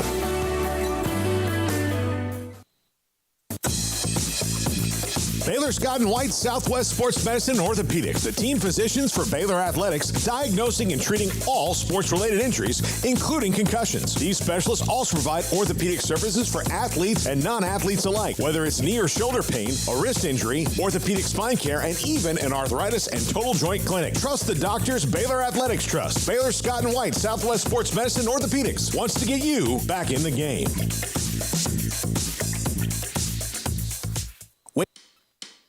This is 365 Sports. The Sikkim 365 app is brought to you by Allen Samuels Dodge Chrysler Jeep Ram Fiat. Come by, let's be friends. Somebody yesterday in the chat, by the way, the comment just a minute ago about Dennis Dodd's article about the inevitability of the Big Ten, SEC, whatever. We have Dennis tomorrow at 3:30. Somebody in the chat alluded to Bill Connelly's ESPN, and I think this is an insider story, about the top 180, I keep saying 100, top 80 quarterbacks in college football since 2000. This is an impossible undertaking. There are still different parts of eras where the ball and the stats are different. This is in no way anyone would just say, oh, that's right, I get every one of them. Some are too high, some are too low. I even have my feelings on it. We're going to go over this top 10, dissect it a little bit, and then get into those who are not a part of the 10 and where they are if they made the top 80. So, this is from Bill Connelly. He's traveling today. And Baker Mayfield at number 1. I think people would maybe like debate this because Baker didn't win a national title, but man, his numbers are ridiculous. And kind of the first guy on the Lincoln Riley train to get that rolling. It wasn't kind of. He was the Heisman winner, yeah. Yeah, he was. The first one of the, here we go. But yeah, I don't disagree with this. Baker was elite. The only thing he didn't do was win the national title, but won the Heisman, was fantastic, and yeah, I don't have a total problem with it. I mean, maybe would I put Vince Young at number 1? Yeah, but again, it's not my list. Yeah, I mean, Baker had a really good career, and so this is obviously a very subjective thing, and I haven't dove into his reasonings as to why. I'm going to try to do that, I guess, as we play along because I haven't read the article. But I know this is kind of like the controversial opinion he had last year. What was it? There was something exactly like this. Yes. It was like at the teams, though, I think. It was or Heisman Trophy winners. Something like that. Yeah. And it's the same thing, and he broke it down and explained as to why and how subjective it is, really. So I don't agree that Baker's the best quarterback of the aughts, but I can understand numbers-wise and impact-wise how he is certainly near the top of the conversation. But for me, national titles matter a great deal, and the fact that he didn't win one, I think, knocks him down a peg. But career-wide, did he have a longer, more sustained impact than some of the others? Then yes, he did. But yeah, that's an interesting choice there at number 1. One line in his summary of Mayfield: Newton, Young, and Burrow had the best seasons. Mayfield had the best career. So there he is among the top 80 at number 1 is Baker Mayfield. At number 2, he was in the news over the weekend with that 7-on-7 tournament where there was a fracas. Cam Newton came in, was at Florida, another guy that bounced around because Baker Mayfield initially was at Tech, ended up at Oklahoma. Newton was at Florida. We know the story there. Went JUCO. Cam Newton, Auburn at number 2. Yeah, and look, some of these guys are really just for a year, like he says, and Cam Newton's 2010 was elite. That's why Baker was around for 6 years. Yeah, I mean, that's part of what helps him out. He threw for 14,607 yards. And one of the other notes about Mayfield, Oklahoma, which dominated most of the history of the Big 12, had not won a conference title since 2010 when he arrived at OU, and he won 3 straight conference titles, was a part of the college football playoff a couple of different times. Here's the deal. I mean, so he points out, and rightfully so when talking about Baker, because I've got it now, Newton, Young, and Burrow had the best seasons. Mayfield had the best career. I mean, that's the way to sum up this list and why Baker's number 1. And doing it that way, then that's fair. But also the way it's framed, you're going to see the headline and people are going to go, what the hell? He didn't win a national title, but he had 14,607 passing yards. Mm-hmm. Cam Newton had 2,908. So he had 12,000 or nearly 12,000 more passing yards than Cam Newton. Granted, he played in a great deal more games, so that's the biggest reason as to why. But yeah, I mean, Baker just had such a long and voluminous career, whereas Cam Newton was like a boom, very much we focus on 2010 basically, and that was him and going crazy and being one of the greatest players in a single run. And so yeah, he was more of a flash in the pan than Mayfield. So if you're justifying it based on that, then yeah, that makes sense. Cam Newton, ladies and gentlemen, the greatest single-season supernova the sport has ever seen. He was incredible. Yeah. And let me just say, I'm glad that computer theft is the one felony that was acceptable under Urban Meyer. Yeah. Because if he had taken over for Tebow, holy cow. Yep. Yep. Yeah, now he's got a lot of attention for that incident over the weekend. I don't know if you guys saw, because Twitter's Twitter, so like they just immediately like, Cam's a boss, and he's a badass. Like, did you read the actual the other people that were on the other side, like the people he was fighting with? Did you hear what they were saying about it? Well, basically, they're youth football coaches. Yeah, and they said that they've run into Cam in the past, and their teams have beaten his, and it's always kind of been testy, and that they were out there playing their game or whatever. And I guess that the tournament organizers put them together, probably knowing that some stuff would pop off. Not that extent, but they, in their eyes, they weren't even supposed to be playing them, but they just got put together, and so the chemicals, combustible elements came together, and I think they won or whatever happened. Cam started jawing and was talking a bunch of S and just acting kind of in their eyes like Cam Newton and kind of like a clown. And you know what? I can totally see that. And that's kind of what popped it all off. It wasn't like he got jumped out of nowhere by just a couple of dudes trying to make a name for themselves off of Cam Newton's back, which is what my initial thought was. I was like, dudes are just jumping Cam Newton for TikTok. I think they went up knowing that there was probably going to be something. And they went up the stairs, and Newton was at the top. And, yeah, I'm sure they were both all barking. No, they regretted it. They regretted it, and they know it was a bad look. But it wasn't like that just was dudes trying to get Cam Newton. He was talking a bunch of trash, and it started building and building, and it finally just popped off. And that's where that video came from. I know the guy in the duffel bag, or the what do you call it, the thing on your back when you carry a backpack. He had no chance, man. He was all tied up and had nothing to do. He had no chance. But what do they call that pack on your back? Yeah. What is that thing on your foot? But shoe. But Carl Reed, who I have a lot of respect for, he does some kind of philosophical things on Twitter. He mentioned that one of the other issues here are these coaches who coach these youth teams, whether it's AAU or 7-on-7. They get a little bit of the hair on the back of their neck when they go up against someone like Cam too. That they don't like him hanging around their league, so to speak. And there's no who you can be as a coach or whatever. So there's a little bit of that too, a lack of respect or a little bit of territorial turf rights there too. Craig, we were about 50 feet away from Cam's at podcast at Radio Row. And let me just tell you, he enjoys attention. Oh, yeah, for sure. So you know that anyway, because again, he was dressed like... You don't dress like the Wicked Witch if you don't like attention to some extent. I thought he was at a Hocus Pocus convention, but there were a couple days where he walks past and you're like, man, you have to be some kind of confident to just... Yeah. Well, no, he's past confident. I think so. I just wanted to point that out because I saw the initial reaction. It was all like Cam's getting jumped and people are coming after him. It's like I think he was the aggressor in some cases in this whole thing. So yeah, all parties were guilty to some extent. But anyways, he was a great college quarterback, and that national championship run at Auburn was super special for sure. And what a roller coaster his college career was, but as far as impactful, I can see, the positioning there at number 2, although there's definitely some debates to be had with the guys that follow him. Well, by the way, RG3, when he had a comment about the Newton, the fighting or whatever was going on, he led Auburn to a natty with one offensive lineman that started an NFL game. No sets, no one else recording an NFL reception, rush attempt, or pass attempt on his team that he had that led Auburn to the national title. Number 3, I could see where a lot of people thought that maybe at the top of this list it could be Vince Young. He had to go through learning and also Texas understanding. Let him go.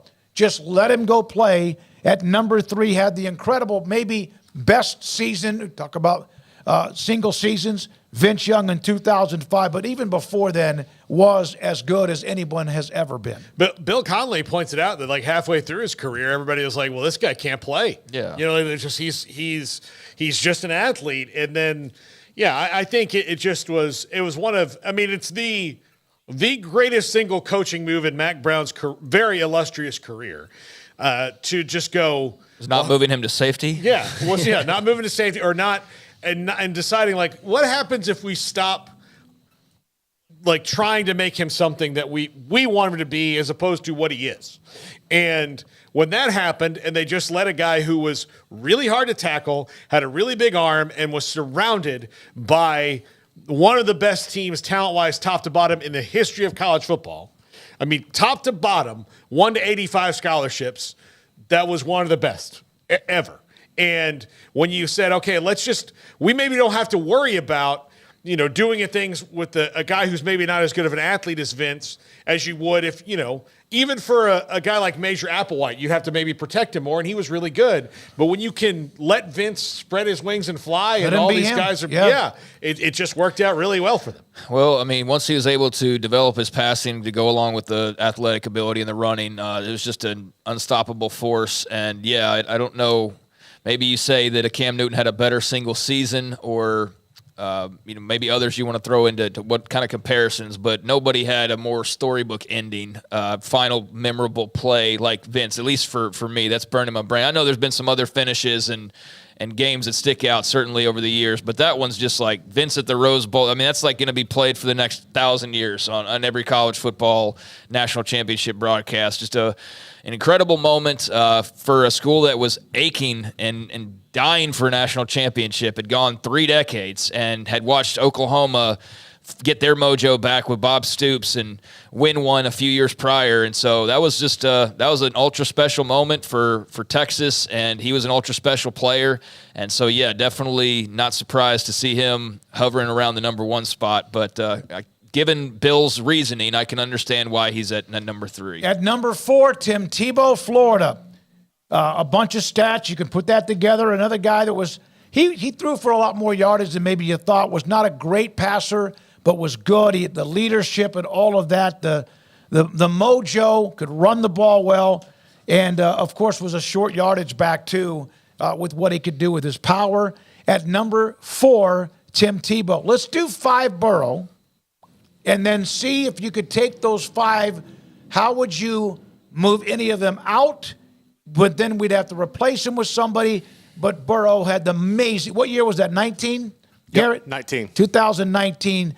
Justin, another guy that transferred, which we, of course, can do this for most everybody, not Young or Tebow, but another guy that transferred from another school at Ohio State. Burrow and Cam Newton are a little similar to me in this list in that, you know, Burrow was really only that 1 year. I mean, he was good the year before. I mean, he was fine, but nobody thought going into that year that he was going to, even with the people around him, have the kind of year that he had. But look, sometimes it's just about getting the opportunity to play, and he didn't have that at Ohio State, so he got it at LSU. He got a year under his belt, and then in the last year, he became the Joe Burrow that we know now because he found that swagger, and he found that whatever it is about him that allowed him to do that. And yes, he had Jamar Chase and Justin Jefferson and all these gigantic super studs around him, and that defense was very lethal. All of those things are still true.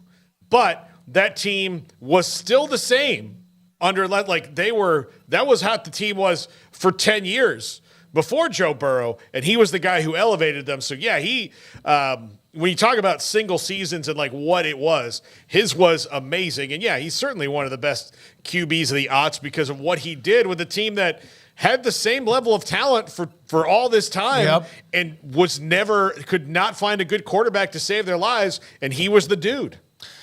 The more we go down this list, the harder it's me to justify Baker. I don't care what he had total. I mean, these dudes had years that are unforgettable, national championship runs. I don't know. I think that trumps having played 3 years longer than most guys. That's just my opinion. This is subjective, obviously. But the more we go down, I'm just thinking of that Newton, and they're all years, really. They're maybe a couple of years, whereas Baker's is this career-long thing. So I get it, but man, it's it's hard to place him above Vince and Burrow and Tebow. Like, I don't think I could have done that if I was doing my own list. So to answer your question about what you would change, I think that's the number one thing. I don't know how you'd place number one, though. That's the problem, is what that opens up for is then having to differentiate between Newton and Young and Burrow and Tebow and all that. But, yeah, I mean, Joe Burrow was fun as hell to watch. I mean, all these guys were. But he was the swagger, the missing piece that LSU needed to put the whole product over the top. And, yeah, quarterback was not a strength for them per se compared to their wide receivers or their secondary, certainly, or other position groups. But he all of a sudden brought that and raised that level up to where it did match all those other talented groups and even went above those in some cases. And he was just freaking amazing during the national championship run. By storm. I mean, they crushed people. They overwhelmed people. And I mean, I remember them just beating the brakes off Oklahoma in the playoff, and just I remember just being gobsmacked by how out of control that got, how quickly that got. I mean, it was totally uncompetitive. So yeah, Burrow was amazing. That was, I mean, all of these remind me kind of the same like meteor flashing across the sky type of moments, but. Yeah, he was a little bit more recent, and that was an incredible run. And we'll always have the gif of him smoking the stogie in the locker room afterwards, and Joe Cool and all those things. And now, unlike everybody listed above him, I think he's just scratching the surface of his NFL career. Baker's still around. He needs to stay healthy. But he does need to stay healthy after injuries here lately. And if he can, then he's going to be really special. And to Baker's credit, he's still hanging around and just came off of one of his best years in the NFL. Hey, so he just extended it. He's going to get a new contract out of that. Yeah, for sure. He's hanging around a lot longer than I thought he would. And he's doing it emphatically with what he did with Tampa Bay this past season. Deshaun Watson, somebody asked earlier, did he not win 2 national titles? No. He won one. He's the one that threw a touchdown pass. I forgot the name, and it was against Alabama at the end of the game. Deshaun Watson at Clemson is at number 6. Remember when Clemsoning meant failing spectacularly on the big stage? Watson came to town, flipped Dabo Swinney's program from good to elite, championship game, then winning the next year after being a part of it the year before. Well, look, if they had played Deshaun Watson against FSU in the game the year before in 2014, if Dabo could have, I mean, it took that game to get him past the true freshmen don't play. You know, we're doing this and he's always been the traditional dude.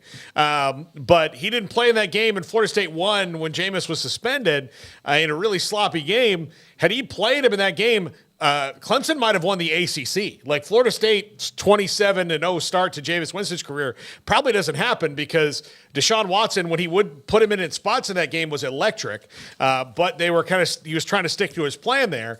But on after that, he's the dude who flipped the ACC from FSU to Clemson. That was Deshaun Watson, and he was electric and really good. And, yeah, I mean, got them to a national championship, and he's the one who changed it from, it's not falling down. It's like, holy cow, here they come. Yeah, I mean, a disruptor to the Alabama dynasty, right? Without Clemson jumping in there, I mean, who knows what we were in store for, but it was still pretty good regardless of that, obviously. But they at least were some disruptive forces in what was otherwise kind of Alabama dominance. And, yeah, I mean, terrific player. Hunter Renfrow was the play. That's exactly right. That was the big play, and all these guys have had those moments, but that one obviously is just an incredible all-timer for Clemson football and athletics, and that was a great run. He was a great player, and we'll see what the rest of his career holds, but certainly I don't know though. I don't really view him the same way as top 5 though. I mean, I probably should, and maybe it's just maybe I'll watch those top 5 a bit more. But certainly above the rest of that list, that national title and just his overall play, 6 is, Deshaun Watson's deserving of that. All right, we're going to do the top 10. Kyler Murray, another transfer. Started at A&M, of course. That's back during the Kevin Sumlin years, and he ended up leaving. So did Kyle Allen. Was it Kyle Allen that left too? Yep. And then obviously Johnny Manziel was right before that. Kyler Murray, Oklahoma. I'm still amazed at how well, and I know it's not been always good, in the NFL, his size, one thing I learned about him, it doesn't matter. The guy produces, he can put up numbers, and he was electric at Oklahoma. Yeah, no, He was really amazing. I love how it says Texas A&M/Oklahoma on the article, just to make Texas A&M fans realize that one of the best college quarterbacks of the century so far was at your program, and figure out a way to screw that up. So, well, I'm sure Kyler may have had a little bit to do Kyler, with that. You got to have a little bit of a little bit Kevin, of his dad had a little bit of that to do it. But he was so much fun to watch. I think I said this when we talked about Kyler the last time. I was at the first game he played at A&M, and I remember thinking like, holy cow, this is going to be fun. This is really going to be fun. And then for whatever reason, that was when Kevin Sumlin kind of started to fall off a little bit, and there you go. I think it sounds from what Johnny said the other day. He's partying too much, just like his players were. Mm-hmm. I mean, Johnny referenced that. Not that was the entire reason for the downfall, but that and ego, that Sumlin wanted to take the credit for what was being done there, not for Kingsbury or not for Johnny. And that's Johnny talking. But, Kyler was great at Oklahoma. I mean, it's for those guys, that little Heisman run of quarterbacks. The only thing is none of them won national titles. That's exactly right. None of them did, and so that's the thing with that Oklahoma run of just how special it was. But it should have been better because at least somebody jump up and win a natty. And was that not Kyler that got smacked around by LSU? That was Kyler, or was that Baker? I'm trying to remember. I think it was Baker. Let me look that up. Yeah, I can't remember exactly. I don't think Baker. I think he was 19? gone. Yeah, I think that was. Yeah. Who was that? Baker was gone after 17. Yeah. So it must have been Kyler against LSU. But, anyways, my memory. Was it Jalen Hurts? I don't think so. Okay. I can't remember. Kyler Murray. It was Jalen. It was Jalen Hurts. Jalen Hurts. Wow. Okay. Yeah. Just that didn't seem like it was him. But Kyler was great. Heisman winner, obviously, and terrific player. But not having the national title, that stings. All right. So let's go to 8. A guy that came in, set the world on fire. Lamar Jackson won a Heisman. His last year did not. He was a part of the conversation. Lamar Jackson now part of the Ravens and what has been a very successful when it comes to winning games in the NFL. Still has that big nugget in the sky that he wants to get, like any quarterback would, but Lamar Jackson, Louisville. An absolutely ridiculously electric player. And,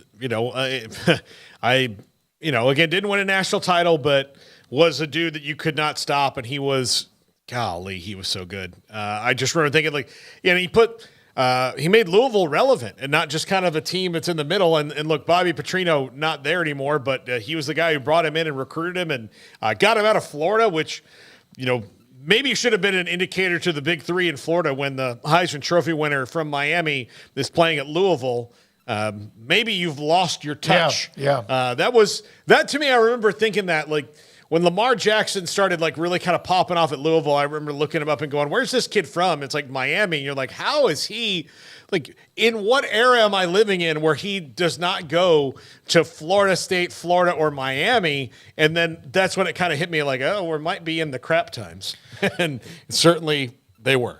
Yeah, I mean, to have a Heisman Trophy winner from Louisville was pretty surprising just in this day and age. It's typically, the guy's from Alabama or he's from LSU or he's from, Oklahoma or wherever. So to put Louisville on the map like that was obviously a big deal. Incredible dual threat quarterback, can slice and dice you with his feet, but also with his arm. And, he was a ton of fun to watch and a superb athlete who's still doing his thing at a very high level and proving a lot of people not just wrong, but stupid with their critiques of him when it came to draft time and his ability to play the quarterback position in the NFL. But he's blown right past that, and that's an old conversation at this point. And, he was a lot of fun to watch. All right, and then 9 from Oregon, Marcus Mariota from Oregon, another dynamic player. I don't know how long his stats popped out, but he was there, helped Oregon turn the tables, was fantastic, Heisman Trophy, all of that. Mariota at number 9. Played for the national title and lost to Ohio State and Urban Meyer and Ezekiel Elliott in that game in Dallas. And he was really special. I don't know if I would put him above Jameis Winston on this list, although he did beat Jameis Winston on his way there. So maybe that's why the difference is there. I know Jameis isn't too far away from him, so it's kind of splitting hairs. But I think that he is one of the ones. He's the one I'm surprised just has not worked out all that well in the NFL, because I thought he was going to be really good because it looked like he was really exploding, and it just hasn't worked out for him, other than being a very serviceable and good backup to have, but not a guy you want, doing all 16 or 17 games.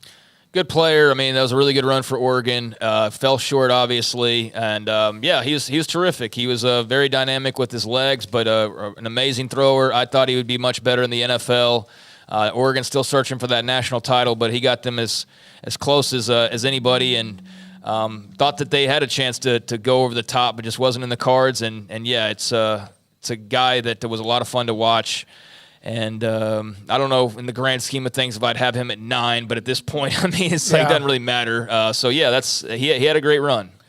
All right. Did anybody here in the top 10 not win the Heisman? I don't think so. Did Deshaun?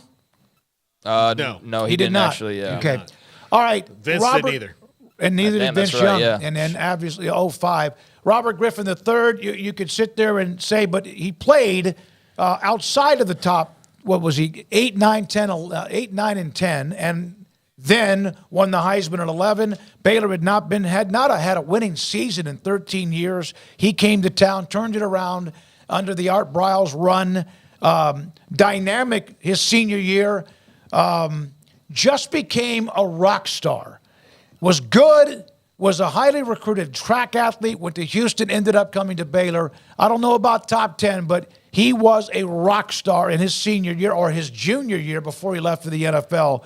Was incredible. Well, look, if not for Robert Griffin III, and look, I'm sure Art Briles would have found somebody, but there's a stadium right over there that's built that exists because of him, because of a play he made against Oklahoma, because of all that. So, yeah, I think when you take a program from total irrelevance and nothingness into a place where they can build a new stadium, and then, and I say this with love, Baylor fans, turn them into a fan base that's completely entitled to think they should win the Big 12 every year, that's a miracle. Which he never did.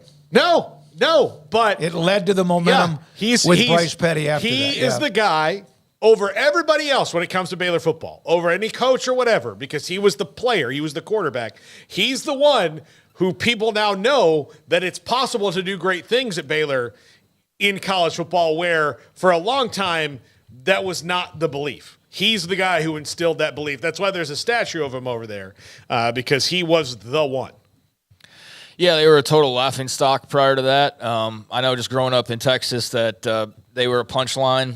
And I don't care about Singletary and what they did in the 70s and the 80s and Grant Taff. I say that not disrespectfully, but just growing up, that wasn't like, hey, I know they're really the worst team in all of college athletics right now, but man, Singletary, nobody was talking like that. It was just they were a punchline.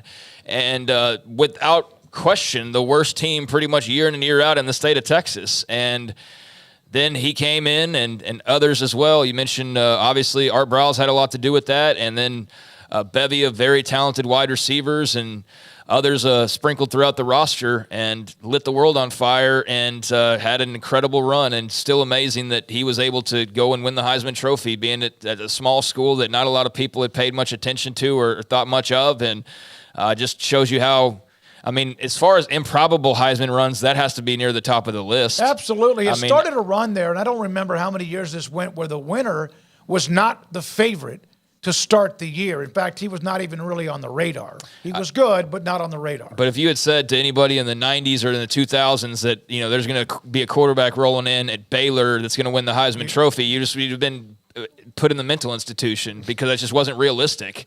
And then here he came and changed the entire history of the program, really. I mean, without him, does any of what's happened since then happen? Probably not.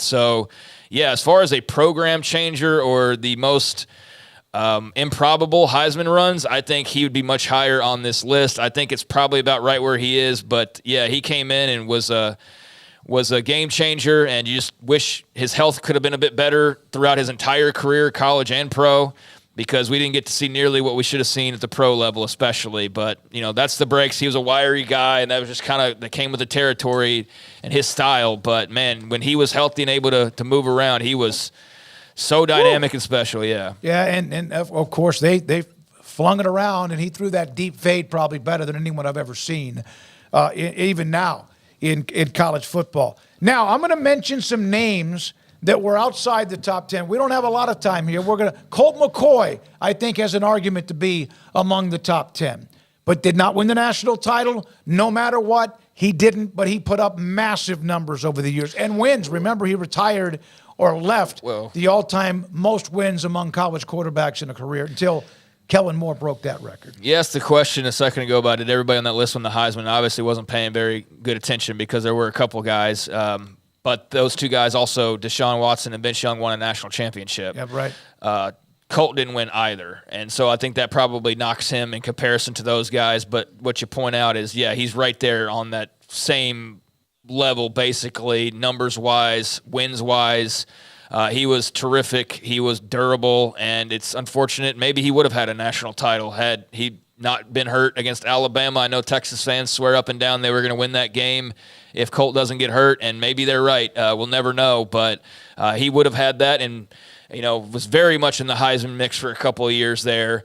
So, yeah, Colt was damn good and just didn't quite get those ultra achievements, but did everything else you could possibly do, and is definitely one of the best quarterbacks we've seen. And then we don't have time because we have a guest coming up, Tarleton State's new director of athletics, but names that were not a part of it. The 1 year of Manziel, Sam Bradford, who was phenomenal at Oklahoma. You talk about the lightning in a bottle with Johnny. Like there's not much like that. I mean, RG3's bursting onto the scene. Burrow, but like Johnny Cam Newton. Yeah, Cam Newton, but Johnny's right there in that mix. Might have been easier to do the rankings of like lightning in the bottle compared to career or whatever. Jameis Winston. And then you have the more recent names that are kind of stacked up here between 19 and 23. Jaden Daniels, Bryce Young, C.J. Stroud, Tua Tagovailoa, and Caleb Williams. You jumped over Sam Bradford, too, in there. No, I said Sam Bradford. Okay. Yeah, I didn't hear you. When you went into your comments about Johnny I think it's hard to separate a lot the recent guys because they're like their stats all overlap. Now Tua and Bryce Young won titles. Caleb did not, and that's the thing. That's all. And then had the team had a really rough year this last year. C.J. Stroud was fantastic, but just didn't win a title and didn't win a Heisman either. But still, when you look at him, like as far as his overall career as a starter, was pretty impeccable. All right, other teams either who are now a part of the Big 12 or were that have quarterbacks listed. Case Keenum, 26. Jalen Hurts, 27, was at OU. Pat White was tremendous at West Virginia at 30. Jason White, one of those early runs under Stoops, at 36. Graham Harrell, 38th, Texas Tech. Chase Daniel was a part of the Big 12 when he was at Missouri, 39. Landry Jones, yet another Oklahoma quarterback, at 43. K-State's Colin Klein at 45. Eric Crouch at 49. Nebraska. And I think there's a few others. I'm just going to name the names. Mason Rudolph, Patrick Mahomes, Todd Reese, Max Duggan. Andy Dalton was not a part of the Big 12, but now TCU is. Kevin Cobb, Houston. Brad Smith, Missouri, was in the Big 12. Geno Smith, Brandon Wheaton are some of the other names that also were involved. Zach Wilson in the top 70, BYU, although not yet a part of the Big 12. By the way, the Jets have given Zach Wilson permission to seek a trade. Good for him. Yeah. The XFL rejoices. Yeah. All right.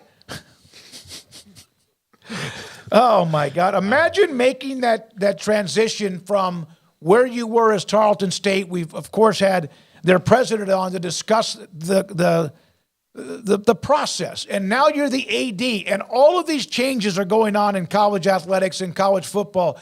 You want to be a part of the highest level, and then all of a sudden, even more difficult to be a part of it. We'll talk to the new athletic director at Tarleton State next on 365 Sports.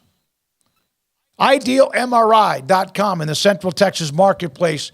They got a beautiful building. When I drive by there, what they did on the outside by itself is beautiful. But inside is where all the bells and whistles, that's where the meat and potatoes, that's where you find what they do. finding out what is wrong with you inside of your body. If your doctor asks for an MRI, whether it's your knee or your back, whatever it might be, an injury that is bothering you badly, Ideal MRI can help you find out what is the issue. The MRI machine, state-of-the-art technology. It's an incredible idea that Dr. Rob Maxey and his partners came up with a few years back, and it's something I've used 3 times inside their MRI machine for various injuries, and even one time to find out if something wasn't inside of me when it comes to my abdomen. It is $497 or less every single time when the average MRI is above $1,100. It is easy to get in touch with, but your doctor has to make the move. Call them. You suggest that. They'll set you up an appointment. It doesn't take long. They do a bunch of MRIs, but you're not going to be stuck in the building for a long, long time and waiting. Ideal MRI in the Central Texas Marketplace off I-35 in Waco. Cars priced right, day and night. Average your car in Texas. Trucks built for you, red, white, and blue. Average your car in Texas. Cars that zoom with lots of room. Average your car in Texas. Count on us, a dealer to trust. Average your car in Waco, Texas. You want to know why Stonewood Dental is so successful? Listen to what happy customers have to say. It's pleasant. It's different than any other dentist office. I really feel like they care. And it's not that you're here for 2 hours waiting on someone to take care of you. It's quick and easy, and I bring my kids, and my kids love being here too. They really love the treasure box. Staff is really nice and accommodating, real friendly. You feel more like home. It's not sterile looking. Everybody has their own personalized rooms with decorations and decor, and they'll even have a blanket for you when it's cold. I've recommended people to actually come here, and they are patients now. I really love it here. It feels like family. Learn more, stonewood-dental.com.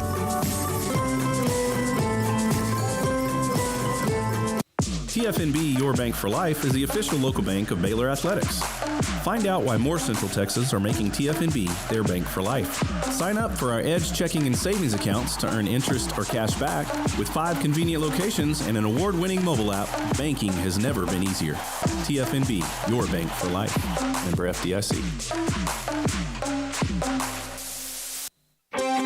Developed by Startup Waco, a nonprofit organization, GXG is a program designed to support the entrepreneurial development of Baylor University student athletes through NIL activations. The program helps student athletes maximize their platforms and offers a comprehensive support system for them to create and grow new businesses that not only benefit themselves, but also uplift the local economy. Fans who wish to support student athletes can donate to GXG via the GXG NIL Fund, BaylorBears.com/GXG. Contributions to support NIL activations through GXG can be made at BaylorBears.com/GXG. For more information, follow @GXG_GreenXGold on social media and visit the official website www.gxg.startupwaco.com. GXG, empowering student-athlete entrepreneurship and uplifting the local economy through NIL activations. This is 365 Sports, powered by Sikkim365.com. The 4 o'clock hour is sponsored by Boozer's Jewelers, the wedding ring store, specializing in custom jewelry and repair, all in-house. Now here's David Smoak, Paul Catalina, and Craig Smoak. We have discussed the story at Tarleton State. Remember, President Dr. James Hurley was on with us last year when certain programs who are trying to make or are making the transition, looking at the possibility of being bowl eligible, and discussed all of that. What Tarleton is doing is fantastic. Baylor will see them to open up the year, in fact, in 2024 later on this season. But Steve Uryasz now is the new AD, the director of athletics at Tarleton State. He joins us on 365 Sports. Steve, thank you very much. You have been at West Virginia, Tech, Oklahoma State, Nebraska. What was it about Tarleton State and this specific time and job that enticed you? First and foremost, guys, thanks for having me on. I'm excited. We're excited to be going to Tarleton State. Looking at the job, I'm going to be honest. You spend a little bit of time, as you've done with Dr. Hurley. He's got tremendous energy. I've kind of been watching the institution for several years now as they've made the transition. And the other thing is the commitment they made to facilities. When you drive on that campus, you can see very quickly that there's a big commitment to build that athletics program into a Tier 1, Division I athletics program. And that's exciting to me. I've spent, 36, 37 years in college athletics, and all of that has basically been at the Power 5 level. I always knew that I wanted to be an athletic director, and I want to be an athletic director in the state of Texas. So Tarleton State was a great fit for us. Steve, what is the job like as you move into this next level and you are in a transitional phase of growing the athletic department to the FBS level? It's not something that's commonly done. It's not like and it's like almost bringing like a AAA team up to the majors. There's a lot of things people wouldn't even think about that go into this, right? Yeah, there are. I think the reality is you sit down and you take a look at where you are, you assess the programs and figure out which levers you can pull to move the needle. Things are different. I understand that. So whether that's fundraising, whether that's NIL, whether that's all the different things associated with running an athletics department, it's going to take a comprehensive review. And some of that's already been done, thankfully. Dr. Hurley has hired outside counsel to do some of those things and give us a little bit of a roadmap. But I'm used to kind of taking on challenges and things that are different for me. The one thing that was exciting was to go onto campus and be really, really well received by everybody. And I know everybody's hungry to continue to grow. So the game, the sport, athletics, everything is changing, Steve, in what is rapid warp speed. How do you keep up with it? And by the time you guys are set to do what you want to do, it might change 25 more times. Yeah, it's interesting you say that because if you look at the last 4 or 5 years, we've had more change in that period of time than we've had in all 35 years that I've been in the business. It's very difficult to keep up because it's changing every day. And what you've got to do is be able to adapt as quickly as possible. Hard to predict what it's going to look like. I was sitting there listening to your ad earlier. I might need an ideal MRI or something like that, within the first month just to figure out what's going on. But, it's changed. And some of it's for the better, some of it's for the worse. In either case, we have to adapt. And I think that's the thing that you're seeing more than anything is that you have to adapt to the ever-changing landscape. Where do you stand on rebuilding the NCAA into something that works for today that can maybe spend more of its time governing college athletics and not in courtrooms? Yeah, and I think that's the big thing that we have to deal with. And as you know, we dealt with our own court case here with several of our men's basketball players earlier in the year. We want to get to the point where we're focusing back on student athletes and not on, as you said, going to court and fighting those battles. I wish I could tell you what that's going to look like, when that's going to happen. We're going to need some help at the highest level, as you well know. And what's that going to look like? Is that federal legislation? Is that getting to the point where student athletes are employees? Is that rev sharing? Lots of variables out there that we have to look at and try to figure out what we can do. It's kind of crazy. You guys know as much as anything how much it's changed. I was thinking back the other day when you couldn't feed a student athlete, things other than fruits, nuts, and bagels. You can see what we do now. It's all changed in a very, very short period of time, what we can provide, and it needed to change. Yeah, there was a ruling last week, I think it is, we discussed it. You can no longer spend money on cookie cakes at an official visit, but you could still use NIL as an inducement. I wonder this, Stephen. I mean this. How can people who run educational universities and colleges not be able to sit down in a room and get things figured out? I know red tape. I get all that. Laws, everything the NCAA does now is like being challenged. But how can you just not sit in a room and get something done? Yeah, that's going to have to happen at some point. The problem is getting, as you well know, is getting everybody on the same page. You see it in Washington, D.C. right now, is getting everybody rowing in the same direction. That's hard. That's really hard because invariably everybody has their own objectives. So for me to turn around and say we can get every one of the Power Five or whatever we call it now, presidents and ADs and everybody in the same room and come out with a plan, I don't know that that's realistic at this point. We just have to do whatever we can to mitigate the issues that we're dealing with on a college campus. And you're right, it changes every day. You were at Tech for a long, long time. You were in the banking industry as well, right out of that for a year or two. Is the financial background, is that now a must for anybody involved in college athletics to have, not just how you raise money, whatever, but you have to have something there? Yeah, it's interesting. I spent a little over a year on the banking side, and I'm going to tell you, I probably learned as much in that year as I had in a long time. And West Texas Bank in that area, and really, really good to see how the private sector works. I'll be honest, the private sector is very, very efficient compared to what we do in higher ed.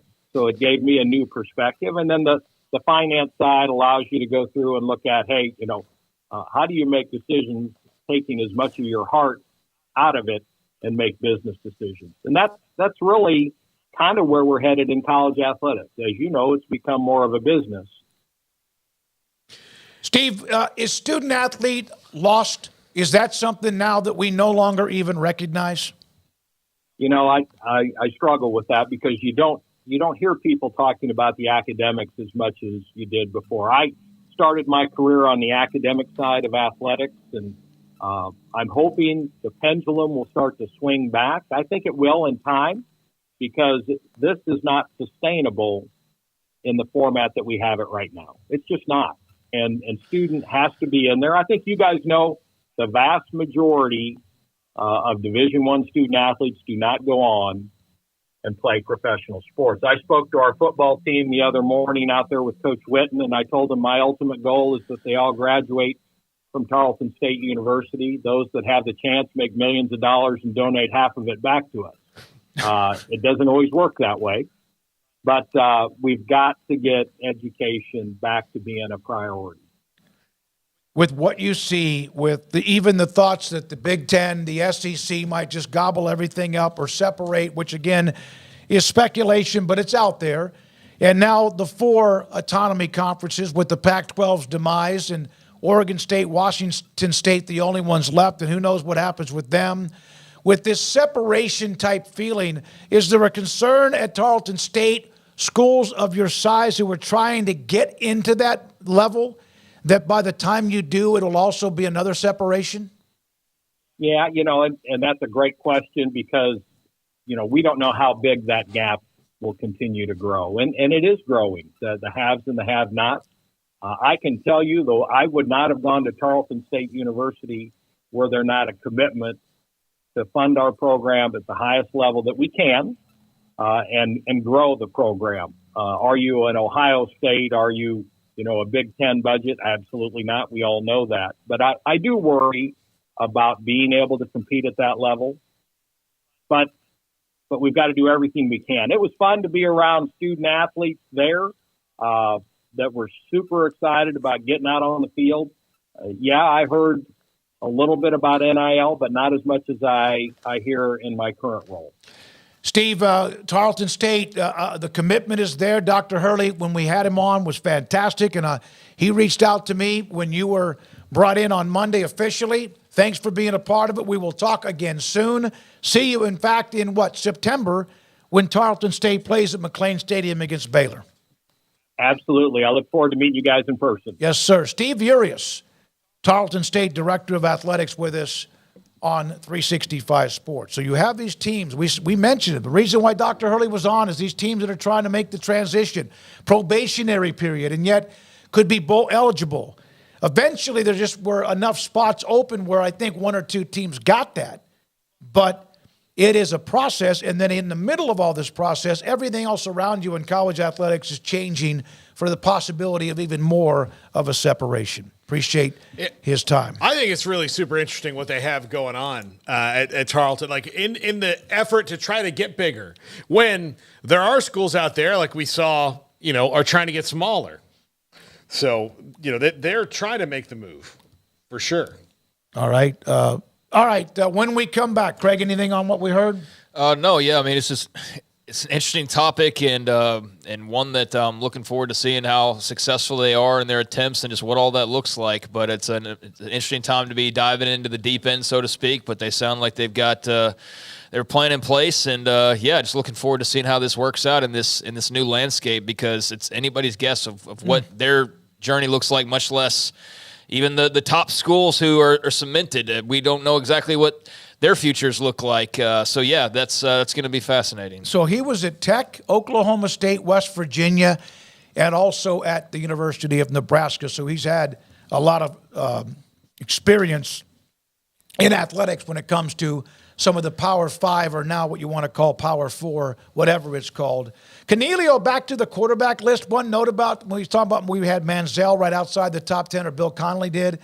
Nick Florence and Baylor upsetting BCS #1 Kansas State and Colin Klein helped hand Manziel, who was dynamic, but that moment knocked Colin Klein out of what looked like the front runner to win the Heisman Trophy, and Kansas State out of a chance to play for the national title. And that was a lot earlier in the year than sometimes people remember. When we come back, Fox Sports, Tim Brando, birthday was yesterday. He wants to celebrate it with us today. And this is 365 Sports. With so many companies and policies out there, it gets so confusing shopping for insurance, and I never know if I'm getting the policy that's right for me. Luckily, I met the team at the Niche Group Insurance Agency. With the Niche Group, you can go to one company and get access to coverage options from many insurance carriers, and you get to speak to a real person about your specific coverage needs. With the Niche Group, I know I'm getting the right coverage at the right price. If you need insurance, talk to the experts at the Niche Group at 1-800-258-8302. Baylor alumni are more than 160,000 strong. When we all join hands to support our university, we don't just move the needle, we move mountains. Working together, we create life-changing opportunities for students on the field, in the classroom, in the laboratory, and in life for generations to come. So get connected, get involved. Learn how at baylor.edu/alumni. Penny Clinic Men's Healthcare in Woodway is now proud to offer you men an exceptional weight management body sculpting product called semaglutide, also known as Ozempic or Wegovy. Semaglutide is an FDA-approved weight management medication. Once-a-week injections of this powerful medication offers an average body fat weight loss of 20% within the first year of treatment. In addition to body sculpting, semaglutide also normalizes blood sugars and has the clinical research proof of reducing blood pressure, cholesterol, stroke, and heart attack risk. If you're like most men and you have stubborn fat that will just not respond to typical diets and exercise, then help is finally here. Semaglutide, affordable, highly effective. Google search Penny Clinic Waco and reach out to the Penny Clinic team today for a free consultation with Dr. Penny to see if semaglutide is right for you. Go to pennycliniclowt.com. Thank you for calling your local Marco's Pizza. We're turning up the heat with our new Reaper Cheesy Bread. Fresh, house-made dough is topped with a spicy cheese blend infused with jalapeno, habanero, and Carolina Reaper peppers. At only $5.99, this limited-time product is a hot deal. Add it to your order while you can. A Marco's team member will be with you shortly. Marco's Pizza. Pizza lovers get it, and that offer on the Reaper Cheesy Bread is available right now at any of the 5 Marco's Pizza locations in Waco, including Belmead, China Spring, Robinson, Robinson, Woodway, and Hewitt. Order online at marcos.com. Call for a pickup or delivery. Marcos Pizza is turning up the heat with their all-new Reaper Cheesy Bread with fresh, hot, house-made dough topped with a spicy cheese blend infused with jalapeno, habanero, and Carolina Reaper peppers, and only $5.99 and for a limited time only. Marcos Pizza, the fastest growing pizza brand in America, 5 locations in Waco, and the new Reaper Cheesy Bread. Marcos Pizza. Pizza lovers get it. This is 365 Sports. Check out the 365 Sports family of channels on YouTube. Brought to you by TFNB, your bank for life.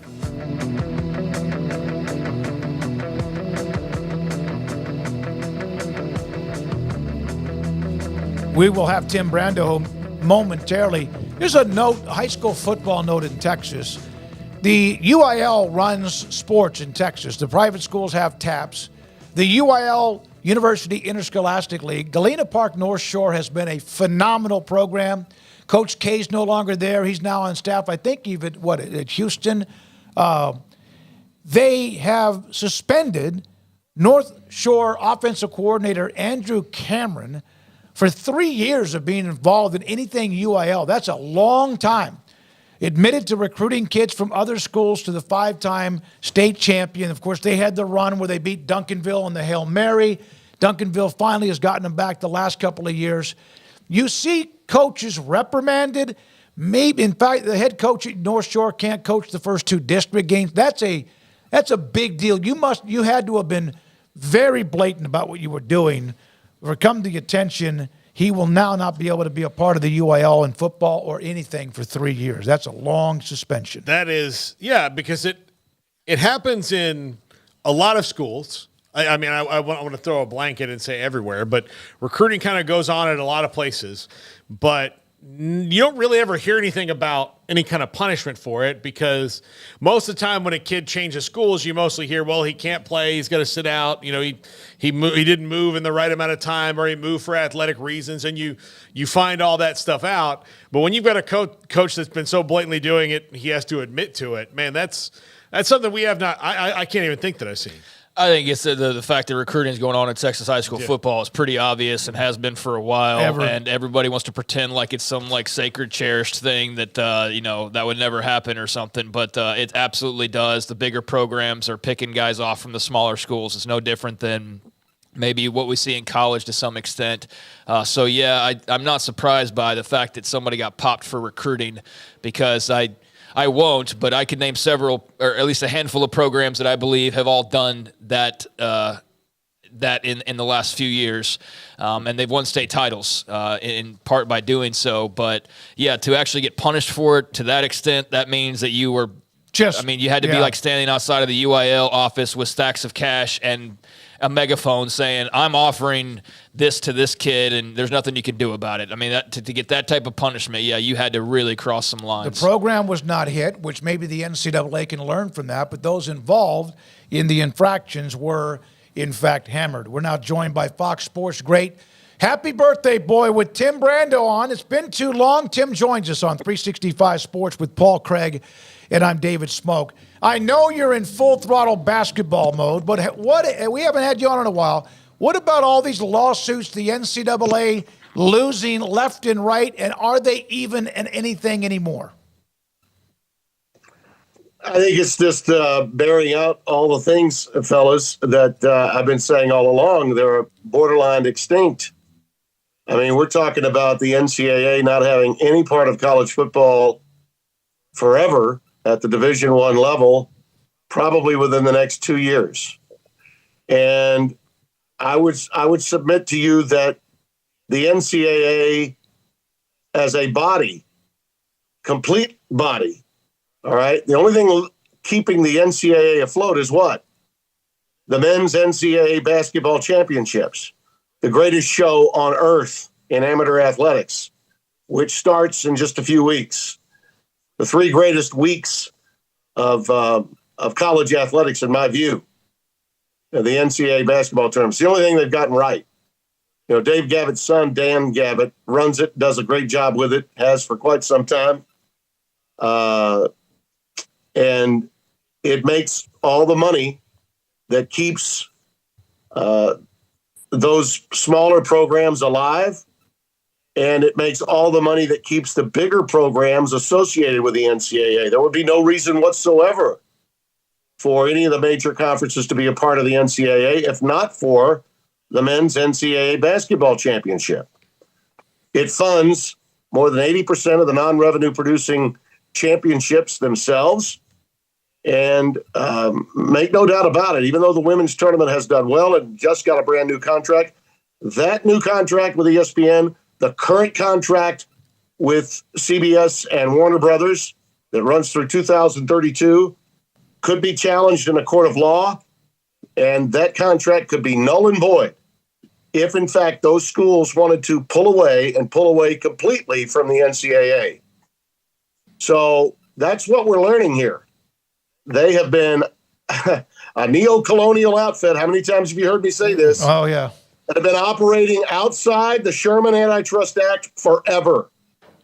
And they're not going to win anything in court. What happened with Virginia, what happened with Tennessee is further proof. Further proof.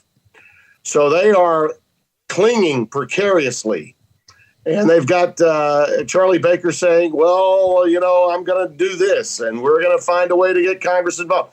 Greg Sankey and Tony Petitti have already moved on. They have already moved on.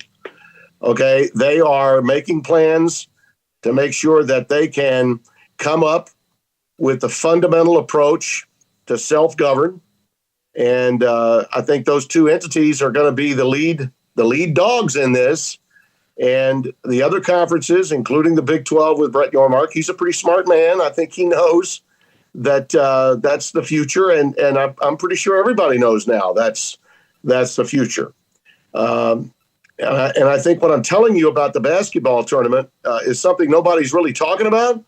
But as these cases come through over and over and over again, you're going to see that the likeness of that tournament itself and where those funds go and whether that contract is binding is going to be called in at some point in time, because it's the only hook that those guys in Indianapolis have is the men's NCAA basketball championship. It lines their pockets. It's the only thing that does. They have not been making money on football, as you well know, since the 1984 Supreme Court suit brought by Oklahoma and Georgia was won. Back in those days, the vote was 3-2. Now it's 9-0. 9-0 on the Bannon case. 9-0 again over 2 years ago. We can't get the Supreme Court to vote unanimously on anything except on the fact that the NCAA is what they are. Okay, inept, and in so many ways, they have been robbing intercollegiate athletics blind. So that's what I see, and that's what I think will happen. Yeah, no dissenting opinion is a pretty rare thing when you look at a Supreme Court trial, Tim. And let me be the last to wish you a happy 45th birthday. It was technically, I'd like to just call it the 29th anniversary of my 39th. There we go. That's it. Yeah. But as they say, when you get to this stage of life, for me, it's mind over matter. If you don't mind the number, it really doesn't matter. So, Tim, do you see the fear is that the SEC and the Big Ten are going to leave everybody else in the dust? That's not gonna happen. Okay. No, they're not. I mean, those guys are too smart. But I think that they know. Greg Sankey and Tony Petitti both know that it's really they've got to take the lead on this. Okay. And if you look at the biographical data on both men, and listen, I've had far more critical comments about Greg Sankey, certainly, than I ever have about Tony Petitti. And full disclosure, I worked for him for 9 years when he was executive producer at CBS Sports, and enjoyed that. And so I have a very, very close relationship with Tony. But Greg Sankey, I've also known for a long time, and I really respect him. I've known him since he was the compliance officer for the Southland Conference. And before that, when he worked at Northwestern State in the same capacity in Natchitoches, Louisiana. What he did for Mike Slive at a time when the Southeastern Conference had just about every team over a period of about 5 years on probation of some kind was magnificent. They did a lot to clean up a lot of what was going on that was underhanded in the SEC. So his background is in enforcement, and it is in infractions, and he understands how to govern from that standpoint. He can take what was really good from the NCAA, all right? And there were good things about it, no question. But they just were not able to keep up with the times. They were stuck in yesteryear. They failed to progress. Their leadership got caught in a web that was sown by Walter Byers years ago. Tony Petitti comes from an area of television production and programming, and he knows how much money there is that's being left on the table with college football and its future. And he probably also knows, moving ahead, how much more money could be made on the NCAA tournament than is currently being made. So I think together they can put together a heck of a coalition. And I think that the other commissioners understand that. I'm not behind closed doors, so I don't understand how much is going back and forth in the conversation. But I do know that they are going to be, because those two are finally talking. They weren't talking when Kevin Warren was in charge of the Big Ten. I mean, they didn't take each other's calls back then. During COVID, they weren't taking calls. Now they are. So that's a start. And I understand why some people want to feel left out or believe, well, you know what, we're tired of being told we're not as significant. And I'm sure there's a feeling of that from some fans in the Big 12 and maybe the American Conference, and certainly other leagues around the country. The ACC certainly been diminished. They've got their own legal issues that they're having to litigate. But I think this is for the greater good of all Division I. And when I say all Division I, I mean the conferences that are not considered Power 5 or that were never considered Power 5 when we had 5 power conferences. So I think this is good for the American, good for the Mountain West, good for the MAC. I really do. So they'll have willing ears, but I do think you need those two to be the lead dogs. I think they're the ones that the strengths of one man are the weaknesses of the other, and vice versa. I think that they're both very bright, and I think that they've got the greater good of all of college football. Finally, we've got two commissioners of the premium conferences that are now thinking about more than just themselves. I feel confident in telling you that. And Tim, if not them, then who? And if not now, then when? I mean, we kind of been spinning on this hamster wheel if nobody steps up to the plate. That is exactly the point. Yeah, it's time for action. Okay, the time is now. And if you don't do it now, this is only going to get more out of hand. All right. Sankey understands that the situation with pay for play with NIL is problematic. How do we go about setting up some guardrails and barriers? You're not going to be able to do it through going to Congress now. I mean, my God, that's all Charlie Baker wants to talk about. Yeah. Okay. And I'm sorry. I respect you for being a Republican governor in a blue state and whatever you were able to accomplish in Massachusetts. This is a different animal. This isn't that. Okay. And you can't lean on them. We're going to have collective bargaining, and we're going to have to come to grips with that. And fans that take issue with that, trust me, you don't know what you don't know. We're moving into a new stratosphere, and the games are going to be better, and more teams are going to have access to the playoffs. And you know what? Players are going to be paid, whether you like it or not. And in your fantasy world, when you thought they were just playing for Old State U, they were getting the money anyway. It was just underhanded. You wanted to turn another cheek. You didn't want to think about it. You were hoping that all those reports weren't true. You were wrong. Okay? And now all of that damn money that was putting a Chuck E. Cheese in the Clemson football facility and Niagara Falls and Nick Saban's in Alabama, some of that damn money needs to go to the players. So let's move on and be happy for them. And if the quarterback is getting 7 figures and the linemen are only getting $50,000 to $100,000 for a semester, you know what? That quarterback's going to take him, buy him some Apple Watches. Might take him to lunch. May take him to dinner once a week. That's good. That's life. That's what happens. In the National Football League, you need to learn how to handle your money, and you need to understand that some guys are going to get more money than you, and that's not always a bad thing. You get market value, and you learn about market value while you're in college. Aren't we supposed to be preparing them for life? That's life. Yeah, supply and demand, right? That's right. Yeah, I mean, I get really angry when I see people in my profession, okay, and I'm seeing it over and over again now, playing identity politics with their contracts when they come up. I want to get paid. I want what I want. A lot of these guys are former NFL players that felt like in their day they could do that. They could squawk about it. All right. And then they could press the right buttons and get certain companies to pay them the money that they want. And that is absurd to me. You've got an agent. Let him do your job. We don't need you talking about how you're pissed because Stephen A. Smith is making more damn money than you. And I don't need to hear Stephen A. Smith telling me Pat McAfee is making more damn money than him. Enough with that. Let's have some decorum, shall we? Okay. I'm happy for Jim Nantz. I'm happy for Joe Buck. I love Mike Tirico. They're great guys. I don't care that they make more money than me.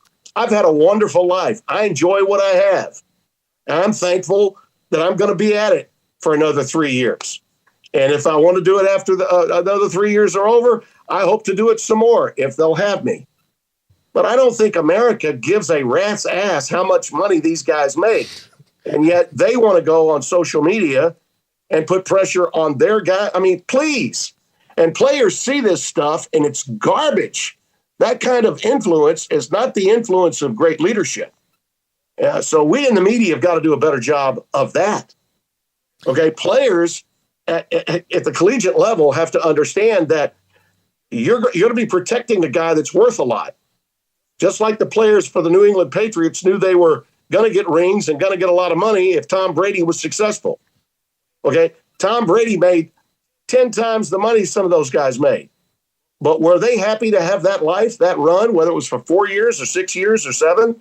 I think they probably were, and you should too. Okay, that's called capitalism. I mean, let's deal with this. We've already got, I think, a little bit of an image problem in the media that people think that we think our blank don't stink. Mm-hmm. Okay, let's not stink it up so much that we make it clear and obvious that we feel that way. And some of that's going on, and I think it's absurd. Tim, in the grand scheme of things, I mean, I've seen every scenario imaginable for the ACC at this point, and it's coming next week, and then it's coming 5 years from now. And you know how, like, all this, the rumor mill churns, but based on your contacts and just people that you talk to, just how would you describe sort of the opinions, the temperature of the room that's out there right now about the ACC and the legal mess it's in, and how that affects all of this moving forward? Well, I think the ACC is finding out now with what's gone on with Tennessee, what's gone on with Virginia, and what may be going on with Florida State. We will see on that. Still, time will take care of that to some extent. But Jim Phillips, he's got a lot of house cleaning to do. I mean, a lot of house cleaning to do, and the phones have got to be burning. Okay, between the ACC offices and the overlords in Burbank at the Disney Corporation. They want some more money somehow, some way, and I don't know how you're going to be able to squeeze that out of Disney because, the people that were in charge of the ACC before you felt it was more important to have a cable network when cable cord cutting was taking place than it was to get your money now for your product. They just wanted, by God, to have what the SEC had. We want us a network. We want us a conference network. Okay. Finally, ESPN said, you know what? I'm going to go ahead and give you your conference network, but here's what we want in return. You're going to take this amount of money and this amount of money only, and we're going to get you in our hip pocket until 2036. That's something Florida State and all of its other constituents in the ACC signed off on.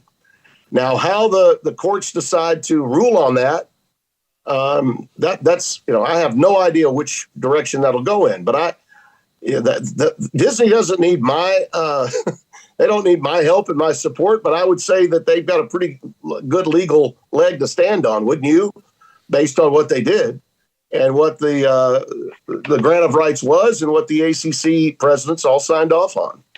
But I would say that the findings in these recent lawsuits with the NCAA and to see how Virginia and Tennessee have been successful would make me believe, you might as well go for the gusto and see what you can pull off if you're the Atlantic Coast Conference to find a way. And if you can't get it for your constituency, then I think the constituency is going to say, to hell with you, we're going to take care of ourselves. So that's a problem for Jim Phillips, a big-time problem. Do the other three conference commissioners, obviously, Brett Yormark, much more aggressive. Greg Sankey, he's the king of all of it. And you said Tony Petitti now new in it and a TV executive who knows that these things work. Jim Phillips is the last kind of old school guy when it comes to that. If this does not, and it probably won't go the perfect way for the ACC when it comes to Florida State because they want to leave no matter what. If that happens, does Jim Phillips probably see his way out the door and they try to, if they can retain their conference, get somebody who's maybe more aggressive? Because, Tim, you talked about it when FSU got left out of the playoff that Jim Phillips was asleep at the wheel while Greg Sankey was out politicking the entire time. Good. No, it didn't look good. It didn't look good for Jim. It really didn't. And they've been leading up to this for quite some time. I think Florida State was concerned. A lot of us were concerned about what might happen to them, especially when you saw, and I was very critical of Greg when this happened. Not necessarily Greg Sankey. I thought he was doing his job. Okay, I was critical of ESPN for giving him such a bully pulpit. I thought that the way they handled that final weekend's game day, giving Greg almost an hour to not only pound the pavement for Bama, but also for Georgia. And literally the guys on the set were just there was simply no dissent on that game day set. And it was clear that while the fans really didn't care, they were directing all of their conversation to the committee. The committee was who he was pointing his thoughts to. And he was successful. It worked. And that's the job of the commissioner. So I applaud Greg for what he did. But I think it sent a signal that Jim Phillips was asleep at the wheel here. He thought 13-0 that Florida State was going to be fine. It had never happened before. Why do we think it could happen again? Well, I can tell you why we think it can happen again. It's Alabama. It's the SEC. You can't have this 4-team tournament without a Southeastern Conference team in it. That's basically what the committee elected to do. And when everybody in there, and no one that I've talked to, okay, has said to me anything other than, Brando, you were right. No one has shouted me down when I said, and I stated it many times during that particular time, and I'll remind everyone, the only reason that Florida State was left out was because Georgia lost. If Georgia had won the game against Alabama and they didn't have the Alabama-Texas dilemma, okay, it would have been Georgia and then Florida State in the 4-hole. No doubt about it. And then, that's the way it was going to be. When you took Alabama instead of Georgia because the SEC champion was Alabama, no way in hell you could leave Texas out because of the head-to-head, which left Florida State out. Period. End of story. No one disputes that.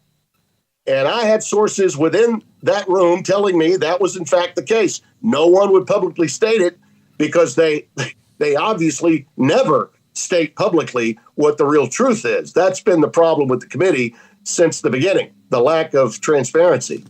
That's got to change even when we go to 12 teams and 14 or 16. And by the way, I was also the guy that said when we get the new deal, which will be in 2 years for the 26th season, they're going to go to 16. Yep. How quickly did you hear about 14? That's already out there, right? That's already been stated that it's under consideration. Well, trust me, if that's under consideration, 16 is going to be the final number. and that'll be the new deal when this current contract comes to an end in 2 years. Speaking of which, today, Craig just showed this to me. Ross Dellinger does a great job covering college football. A 14-team playoff model is already being socialized that would grant 3 AQs to the Big Ten and SEC, 2 each to the Big 12 and the ACC, 1 to a group of 5, and then on top of that, there are still 3 at-large spots available. And we know where those will end up going, right? Good shot of it. Yeah, absolutely. Yeah, no doubt about it. And the point there being, where do you want to go? You want to go to the ones that are going to get you the biggest number, the bigger drawing cards. So, yeah, we know where they're going to go. And I don't think it stops at 14. Ross is a great reporter, did a hell of a job at Baton Rouge. He's done a great job since going national. 14 is there, and I think 16 is the landing spot. But there's so much time between now and then, Smoak. Mm-hmm. I mean, oh, baby, that worm is turning every day. And I noticed that when the announcement was made that our friends in Bristol had put together a package to control the entire thing, in the reports by, I think it was Nicole Arbach, maybe Pete Thamel too, worked in concert on that story. They talked about the potential of sub-licensing the games to other networks. Okay, when you hear that, when fans hear that, they need to understand what sub-licensing means, all right? When Fox did its deal with the Big Ten, they basically did the deal, all right? So they were in charge of what? Sub-licensing to other networks that they wanted to do business with. Those networks turned out to be CBS and NBC, which meant Fox would do the big noon game, presumably the big noon, but they would always get the first pick. And the second and third pick would be shared between CBS in the 3:30 window and NBC in the primetime window. That is what we call sub-licensing, all right? So the money comes directly from those networks to the Big Ten Conference, but the deal was offered by Fox, okay? It was a blueprint of what the NFL had done, the way the NFL had done its job with all the different networks. Mm-hmm. That's what sub-licensing is, all right? The CFP is a different animal in the sense that if you're going to have potentially control of it all, but you look at it and you say that money, all that money that they're going to pay, and it's a lot of money based on the reports that are out there, okay? If one network tries to take that on and you're trying to, the cost is somewhere in the area of, in excess of $100 million a game, there's no way you can make money on that.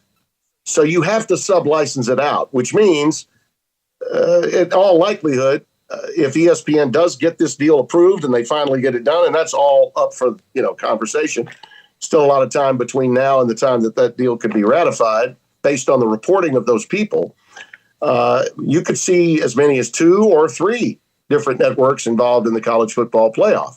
That's just sub-licensing as a way of spreading the wealth, but having one network in control, okay, of where the wealth is shared. Okay, so that's just the way the game is played. That's the semantics, if you will, of sub-licensing. All right. In the old days, the ACC used to have all control of the ACC tournament and all of the regular season of college basketball in the ACC. All right. Raycom and Jefferson Pilot Sports actually did that.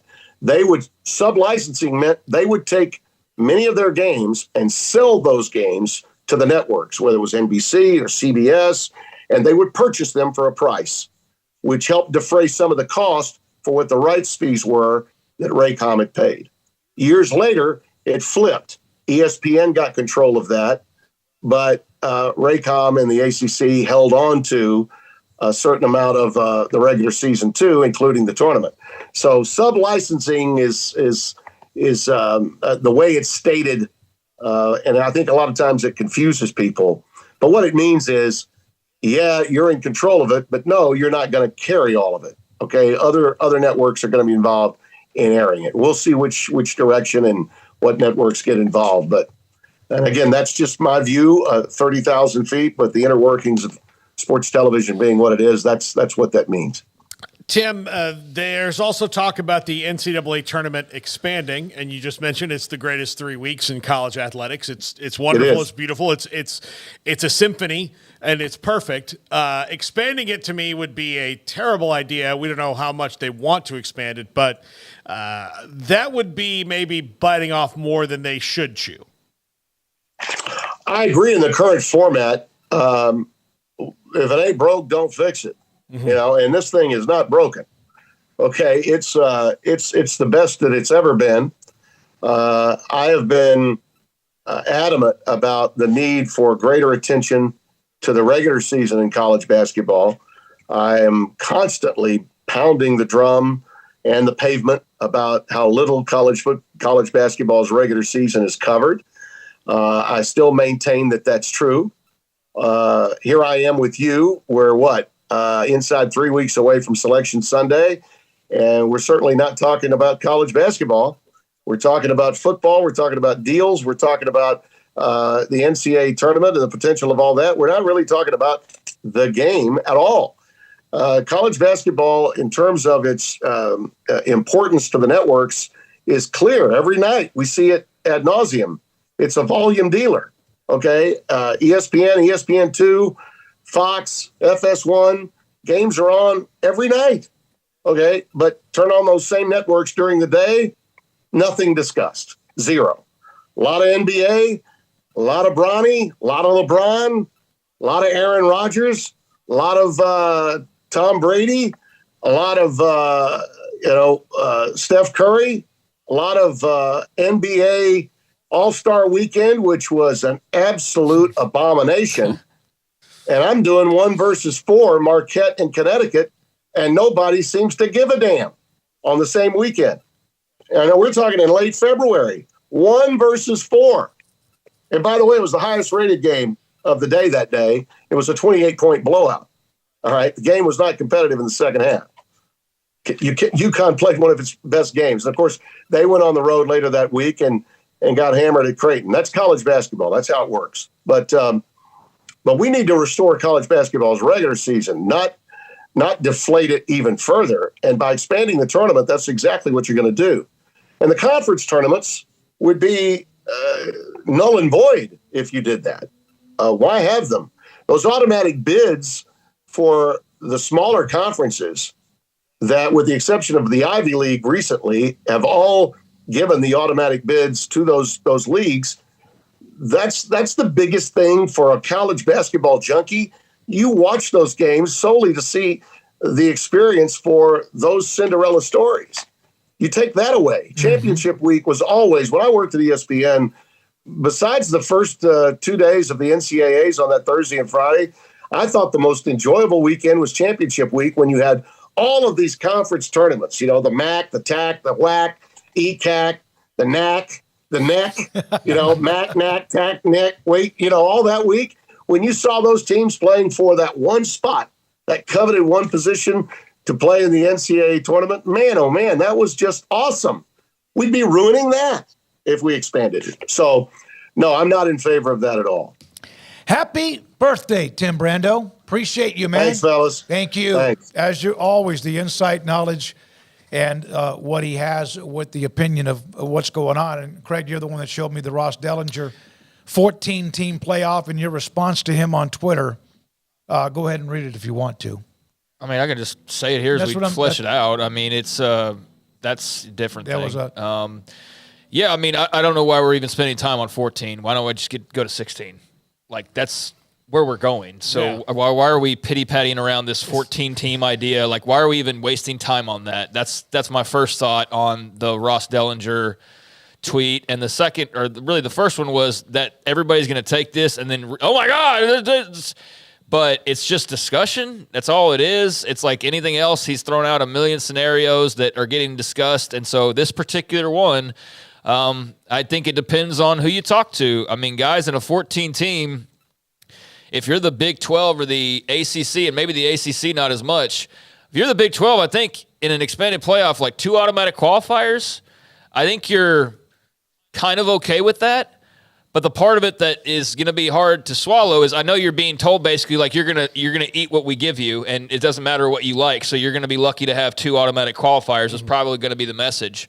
But when you're already given the other 2 an extra one, and then those 3 at-larges, I said in my tweet that basically that just means that every year the SEC or the Big Ten are going to trade off having 5 or 4. One's going to have 5, one's going to have 4 because of the 3 at-larges every single year. So all of a sudden you're talking about 5 and 4 compared to just 2. And yeah, that doesn't sound as great, but I also don't know how you're going to change that all that much because it's clear who's pulling the strings and what those at-larges are going to be used for.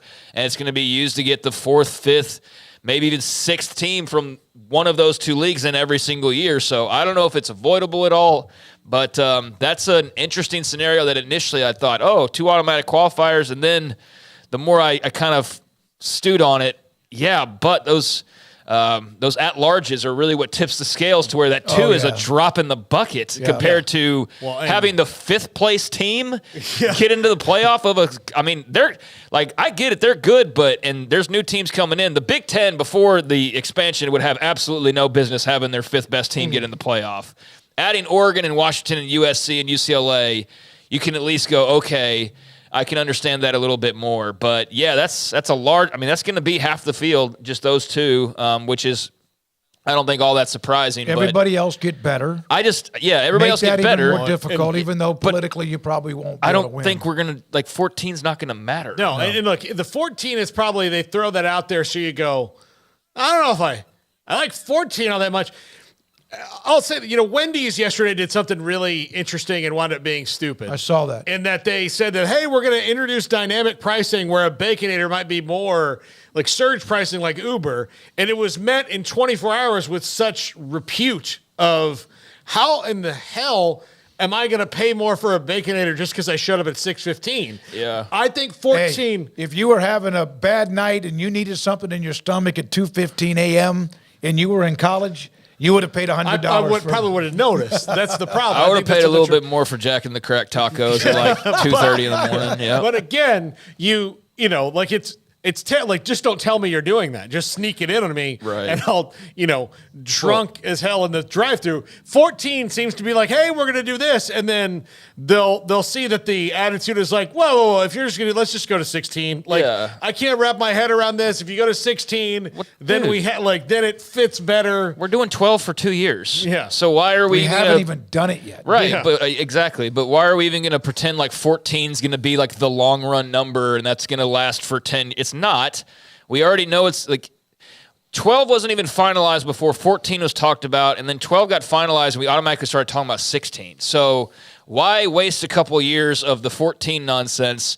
So again, this is just him throwing that out there, but it's, it's based on conversations, obviously, and this is not final by any means, but you think of the G5 and they don't have much sway. Neither do anybody outside of the top 2 leagues. And I agree with Tim's point that somebody has to do something at some time. So I don't fault them. Like, hey, if you want to pick up the torch and go run with it, great. But I do hope that he's right and they actually have the greater good of college sports on their minds and not just the betterment of those 2 in particular. And I'm not sold that they do. But we'll see over time, I guess. But the thing about this one, 14 teams, you got 1 non-power 4 spot. And there's 3 at large. Those aren't going to a second G5. They're just not. Absolutely not. And we're not even talking about Notre Dame.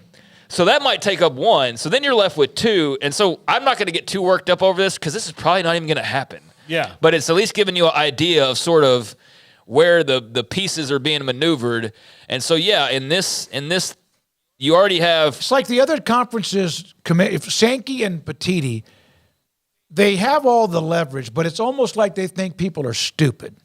And I understand that you're kind of up against it where you have to kind of accept something whether you like the taste of it or not. I think part of it is they're massaging the messaging to make it easier to swallow for everybody, but I also think that they don't really care what anybody else thinks. Like, they don't care. Tim actually said so I don't think that they do. But That's his opinion, and Yeah, I yeah, am willing to be open-minded and see over the long haul if that's in fact true. We will see by their actions, not by how they float playoff ideas, because right now it's hard to see where, as they're boss-hogging the playoff spots, they're actually looking out for the best interest. And maybe that's, well, we're giving a spot to the G5, and they've got a chance. There's 3 at-larges, so maybe that's how they message that to make it sound that way, but yeah, this is an interesting thing just to look at, but it's by no means finalized. And as he points out, it's not even the only option. There's a lot more discussions. Yeah. It's not the only. It's not finalized. It's not the only option. Discussion, vetting.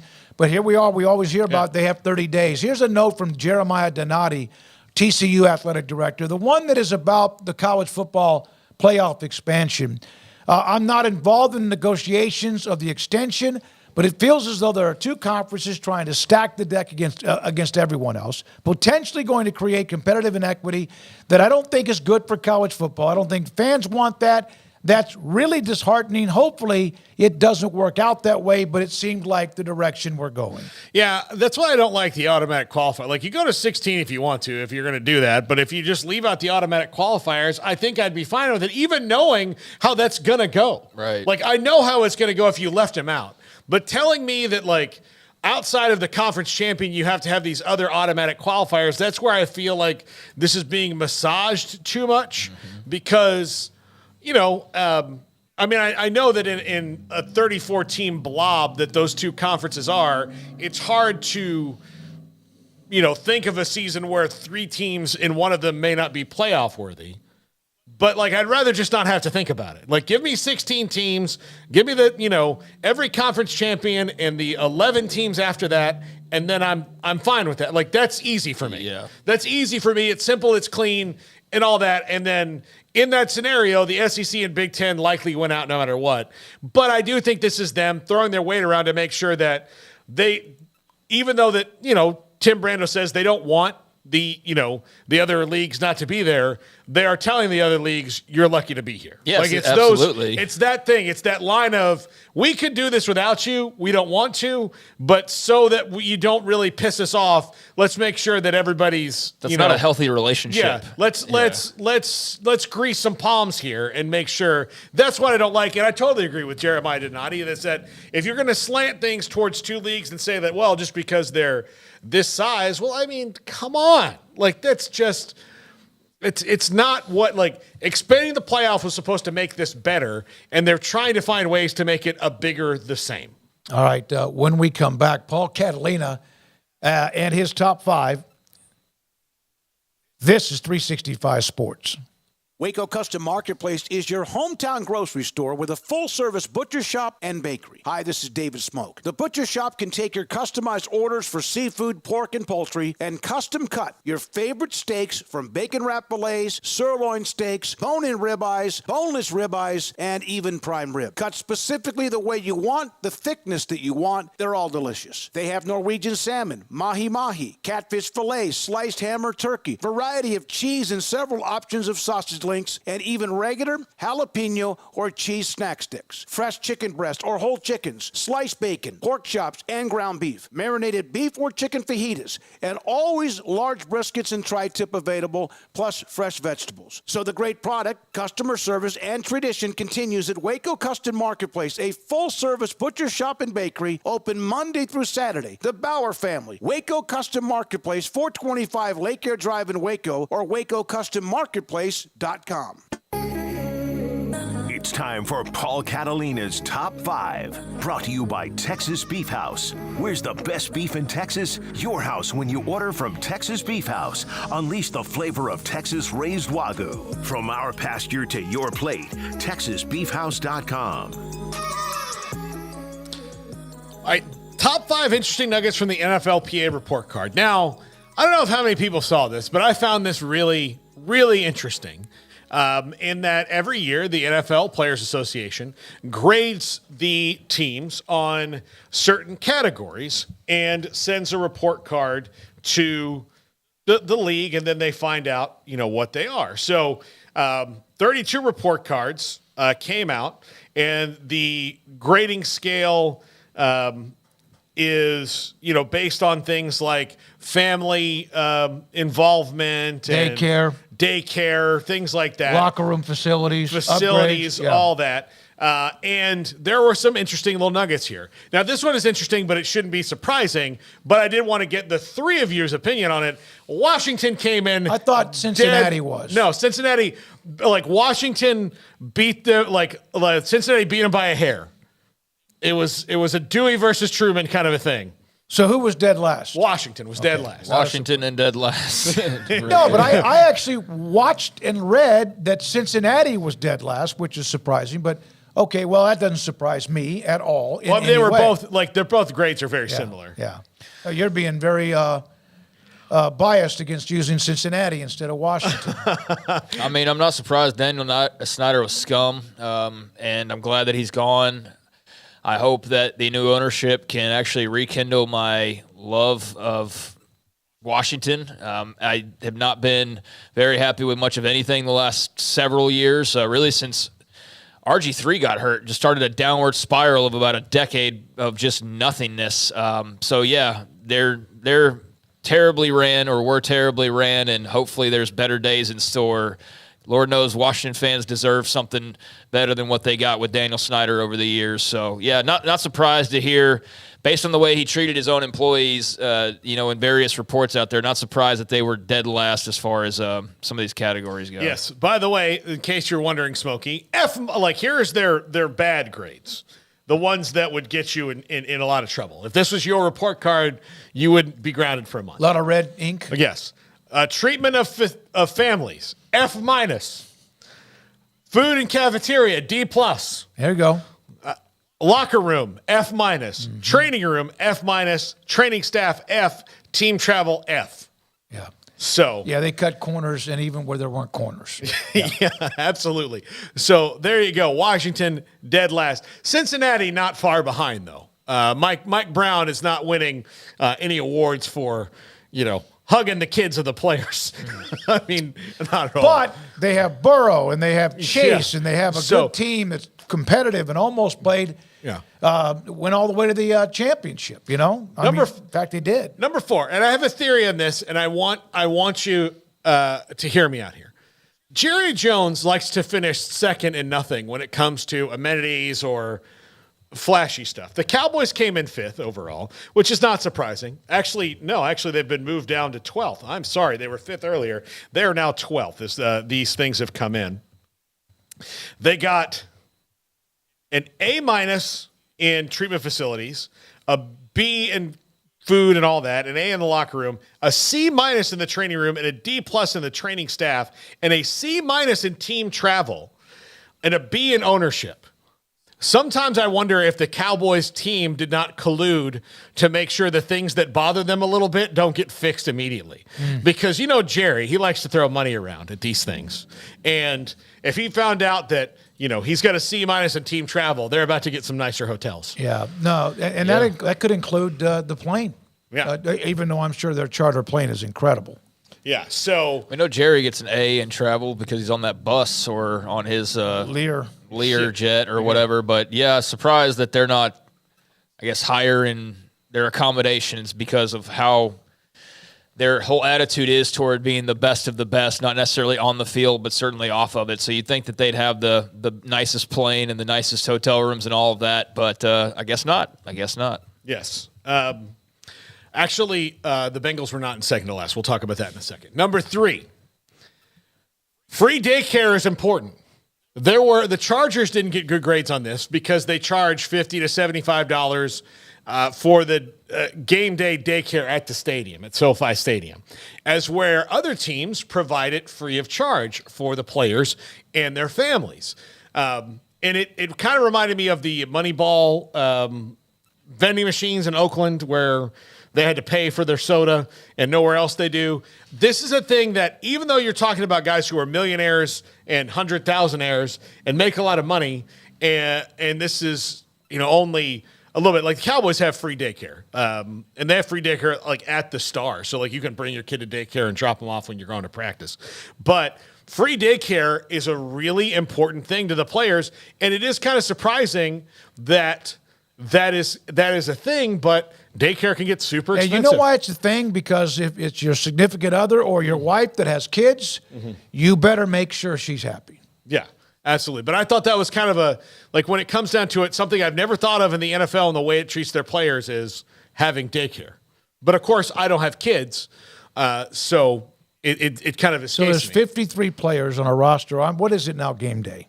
45. I or thought 48, they moved it to 48. Yeah, whatever it is. And so one but family, everybody would, have to, if you're there. There if has you're to at be the- a pretty damn big commitment right there. Yeah, it is. I don't know. It's a big financial thing, but it's kind of weird that's where some teams choose to cut corners. Number 2, the Panthers were in the top 15.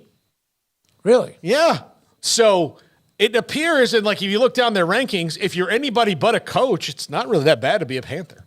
But if you're a coach, it's clearly hard because David Tepper's going through them like tissues right now. But the Panthers were in the top 15 in all these categories, and that kind of surprised me. I kind of expected to see the Panthers towards the bottom, but overall, their worst grade was a C+. In fact, they fell to 17th. This has changed throughout the day, but they're 17th, but in the top 20, and their lowest grade was in fact ownership was a D, but treatment of families is a B, food and cafeteria, everything else, pretty good. Head coach, A-, and of course. Is this like the Hall of Fame tracker where the voting's changing? Yeah, it does, because it's changed from this morning when I looked at it. Okay. So. All right. But yeah. Go ahead.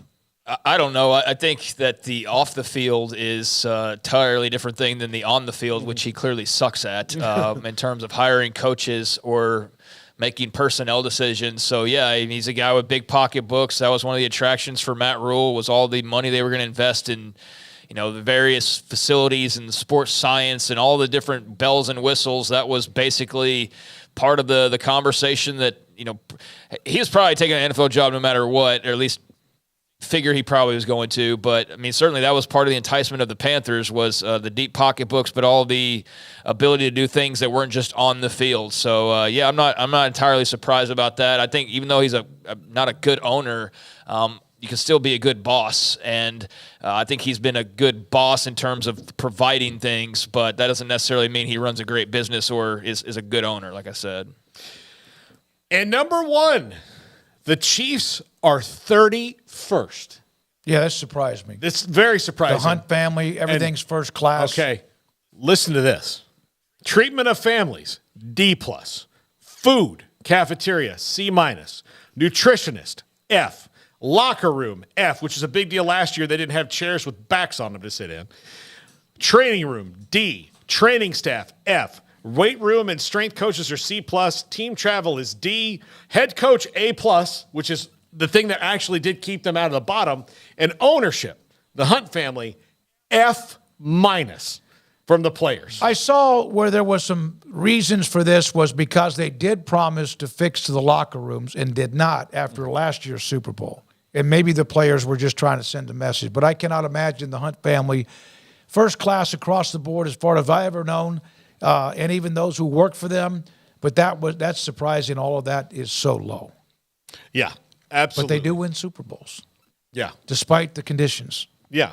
So, in spite of the fact that apparently they're just eating cheeseburgers with gravy dipped on them. It works. Patrick Mahomes. Yeah, that's their biggest complaints is the food service. I think everything else has worked out okay for them. So, yeah, I'm sure that'll be fixed in no time flat so long as Patrick wants it that way. All right, Paul, thank you very much. Chiefs, Panthers, Cowboys, Washington on top of that list as far as the top 5. Garrett, thank you very much for today. Jack McKenzie, Emery Winters already working on what we have for 365 Sports tonight at 10:30 on the local CW. Tomorrow, Dennis Dodd, CBS Sports, among others that we'll have. Scott Drew will join us on Friday, Baylor's National Championship basketball coach. Thank you, those in the chat room and the text line today, and our sponsors every day that help us do what we do in this beautiful studio in Waco. For Paul Catalina and Craig Smoak, I'm David Smoak. Good night, 365 Sports.